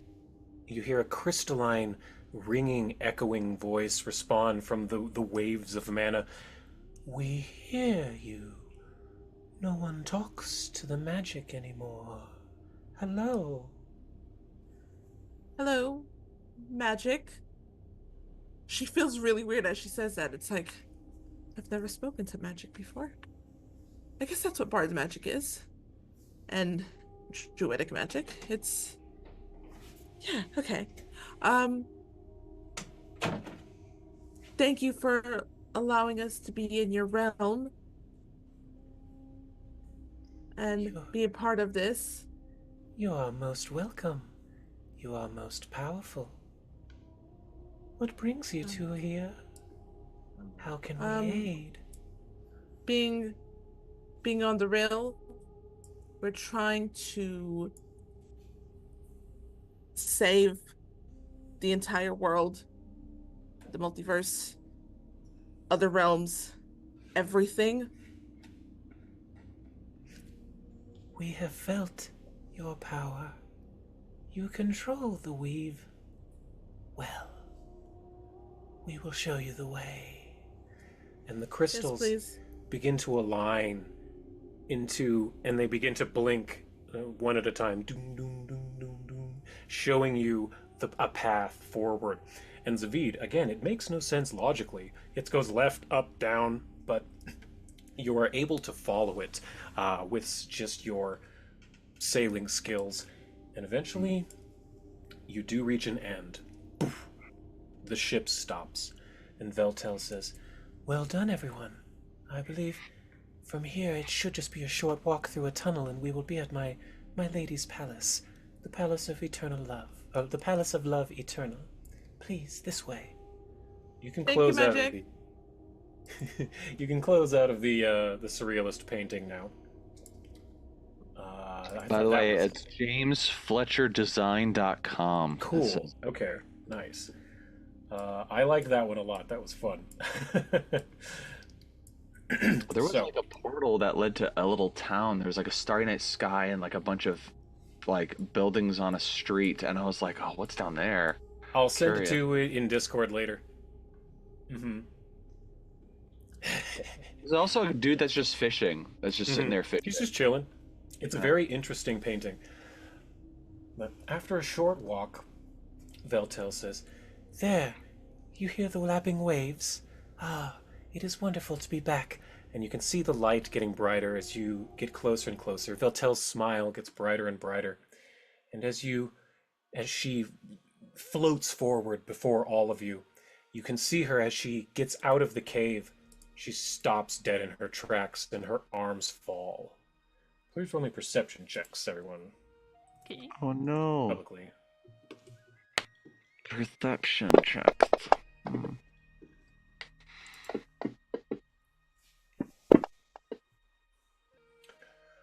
Con, you're very distracted. You're probably last in the tunnel, so you do not see this, but the rest of you, as soon as you get out of the tunnel, realize why Veltel has stopped. This beautiful, ornate, perfectly alabaster marble stone palace has been destroyed. Parapets crumbled into piles of rubble, debris everywhere, no recognizable signs of life. The water lapping at the coast. Simple waves, birds cawing, but otherwise an eerie silence. What happened here? What has become of the palace? My lady Nadiri! And Veltel seems to be in shock. She's quaking in where she floats. I have a question. Let us go and investigate. Sorry, what's the question? Yeah, what's your question? It's a really silly question. Hmm. Has anybody ever watched Frozen 2? No. Yeah. Okay. Remember where water holds like memories? Is there any water down here where we could try to maybe do an Elsa and see if it recalls anything? Savid knows a lot of weird ass spells. You gonna make me look? I never saw it. Money shot with the lady fist? I did too. Well, actually, I did have something open. Wait. Okay. This doesn't do what you just described, but I had this open because I can cast it now with the Gork and Mork thing helping me out. Nice. It's a 4th level spell called Soothing Spring. Steam wisps into the air as a stone-lined pool appears in the ground and fills with hot water that bubbles up from the earth. The water is comfortably hot and smells mildly sulfurous in a not unpleasant way. You're able to draw out the full energizing potential of the mineral-rich water. Any creature that spends the full hour soaking in the hot spring or basking in the mud from the bottom of the pit regains a ton of hit points, loses the fatigue condition, That's cool. and it's pretty big. So this is obviously a healing spell, but I wonder if there's a way I could twist this to be more of like a memory type thing I would and say then- instead of having to you could scour like mix through it with these stone spells. spell or stone speak. You could Either believe that, or that I it could works. cast Talking corpse on these like samurai and geisha. Yes, Couple of there you go. That You might be do a little bit see- easier. You do see that there is a large pile of stone debris, and there's 2 skeletal corpses beneath. I'm gonna just move Con and Danny a little closer. Yeah, go But ahead. let's table the water thing because I want to do the hot spring at some point. That would be cool. There we go. I land over here and pop off and examine these giants. They've been Yes, dead okay. Sorry, I was reading a thing. Roll me a religion check. DC of 38, not high. For you. Okay. And I have art somewhere. I got one above the DC.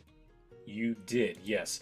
And you see that they do appear to be a samurai and a geisha, having been crushed, embracing each other under these rocks. They are, it's not quite as like alive as they are in that image. They are like on the ground, but like you've seen in Pompeii, the lovers that are embraced in the death. It's much like that. They're embracing each other, having been smashed by this rock.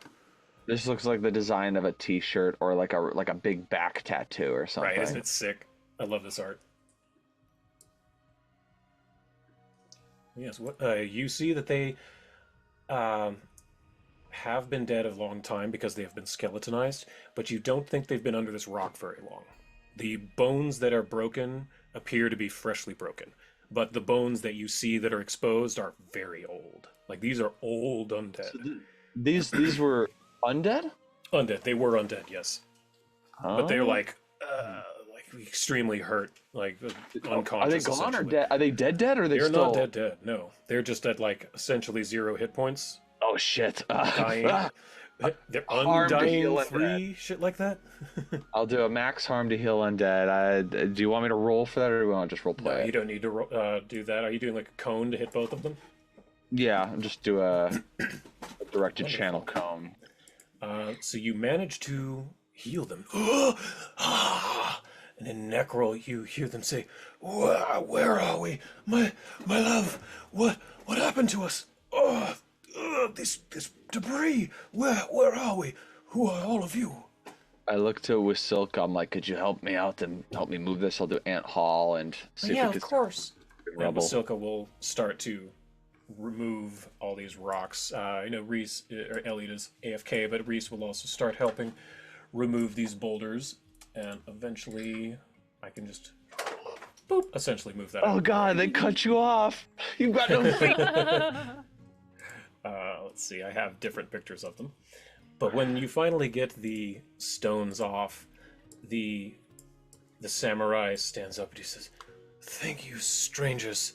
And the woman stands up as well, the geisha, and she says, We cannot thank you enough.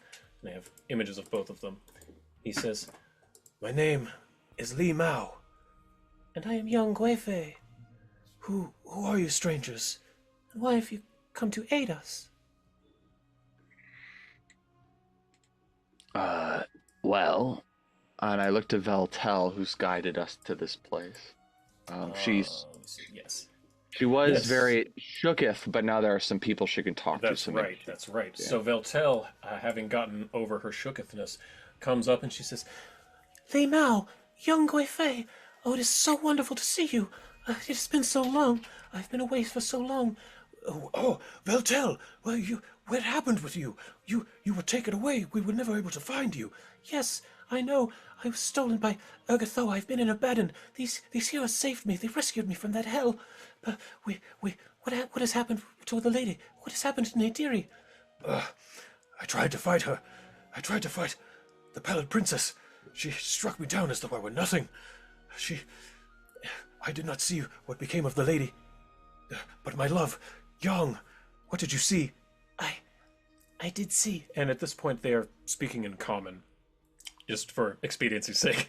Yeah. She says, I did see that she had our lady strapped to the highest wall in the temple. The bones of every lover had been exhumed from their tombs and made into some hideous abomination on the wall, some effigy. I do not know what she was doing. All I know is, Nadiri, Our Lady, she wept. Oh, how she wept. This is not good, Veltel says to you. Yes, Nate, we need to hurry. We need to go. yes, we need to run as quickly as we can. Hurry. I do not know what lies ahead. All I know is, if she has taken the bones of all of the fallen lovers, there may be many things to worry about ahead of us. Come, let us go quickly, quickly. And Veltel begins to run up or floats up and through this front door. Yang Guifei and Li Mao following close behind. I have NPCs for them, actually. Dink. Dink. And I think I want to just get through a tiny bit more, and then we can stop for the day. So, not too much more. Do all of you run up through that door as well, or do you continue to look around? Okay, great. So you can close out of...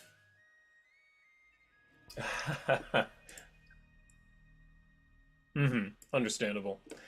So you can close out of that.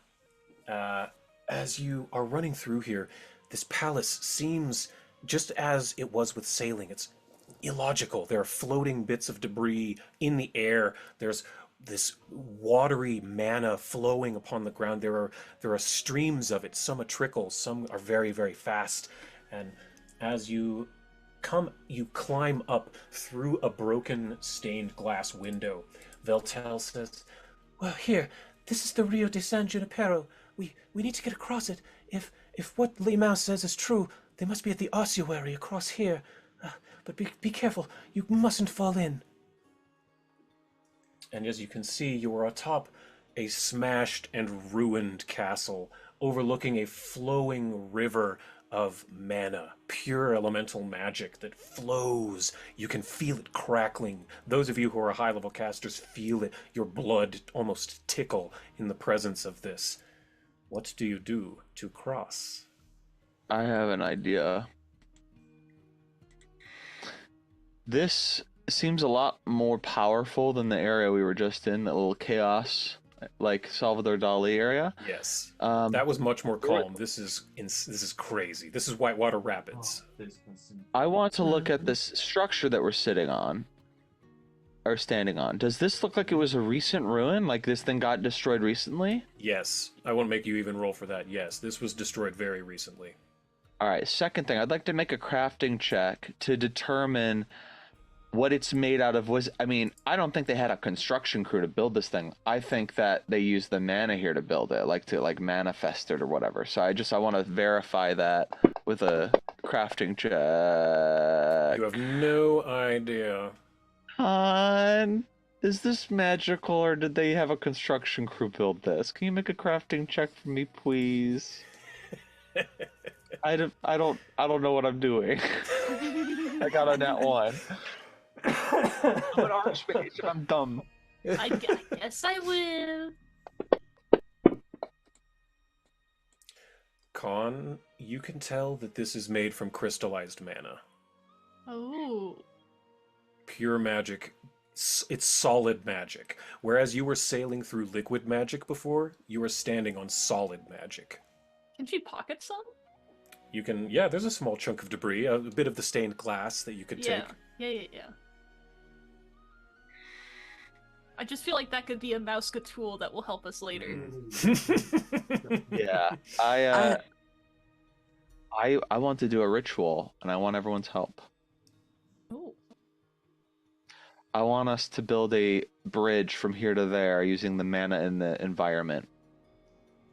But I could do it alone, but I don't think it'd be very sound. I think I'm gonna need some help. I think if 4 demigods pulling their powers together could create a beautiful looking bridge across this White Rapids channel, so we don't actually have to we don't have to do what we did with the River Styx, where we have to jump from rock to rock.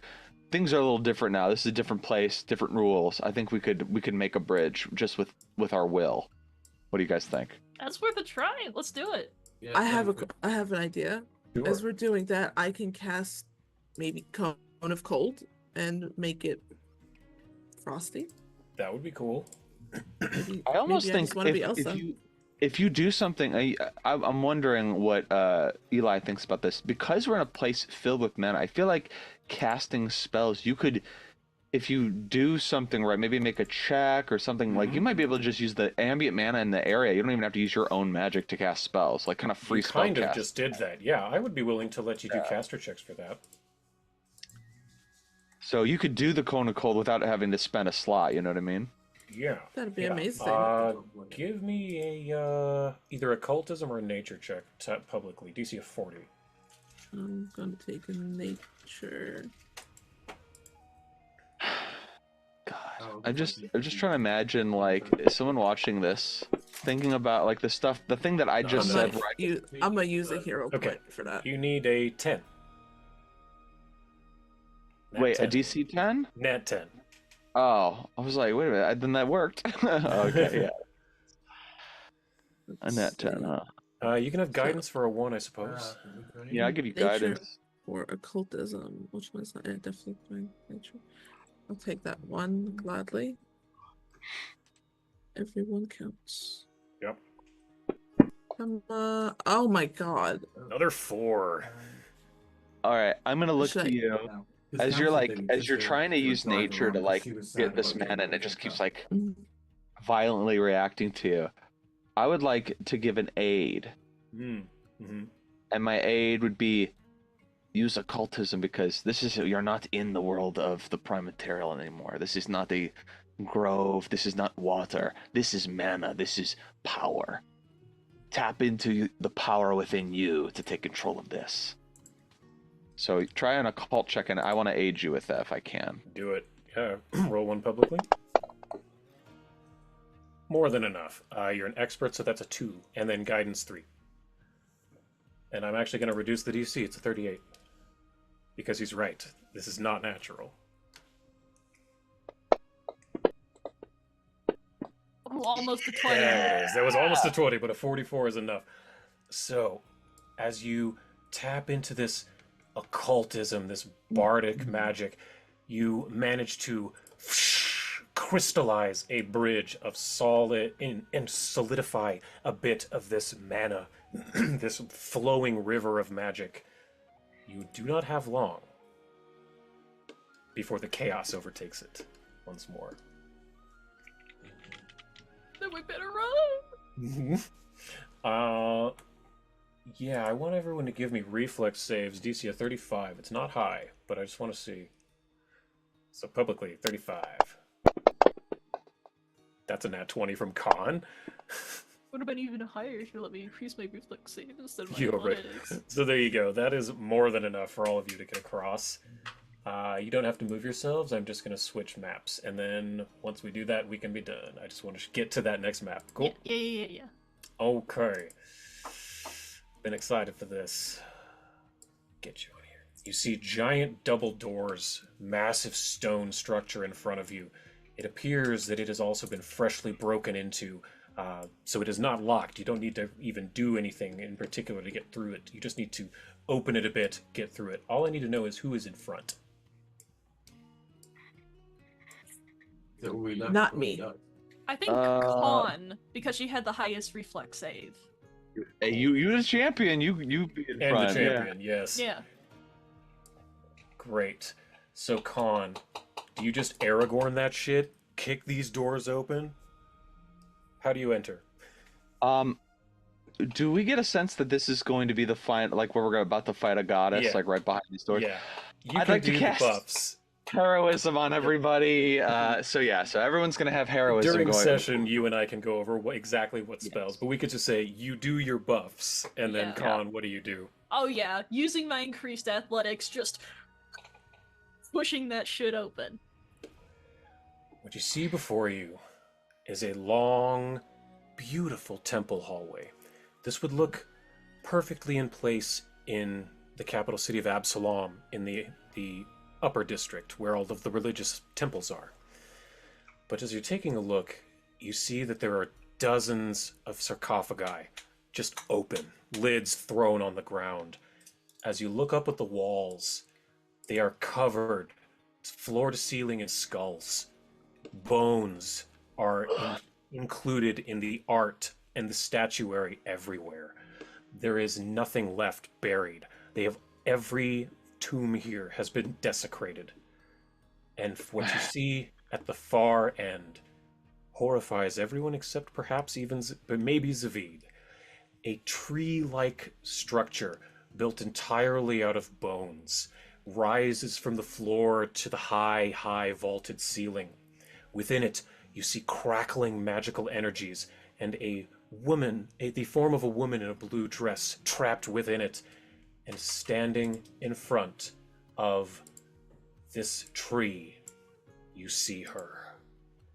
Massive in size, 20 feet tall, skeletal below the waist, holding a scythe as large as a tree in her hand.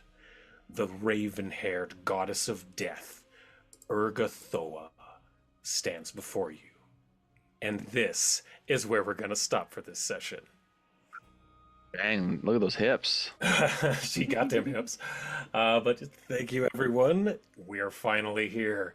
The big battle is about to go down. Hope everyone will join us next time when the pantheon of Galarian will shift.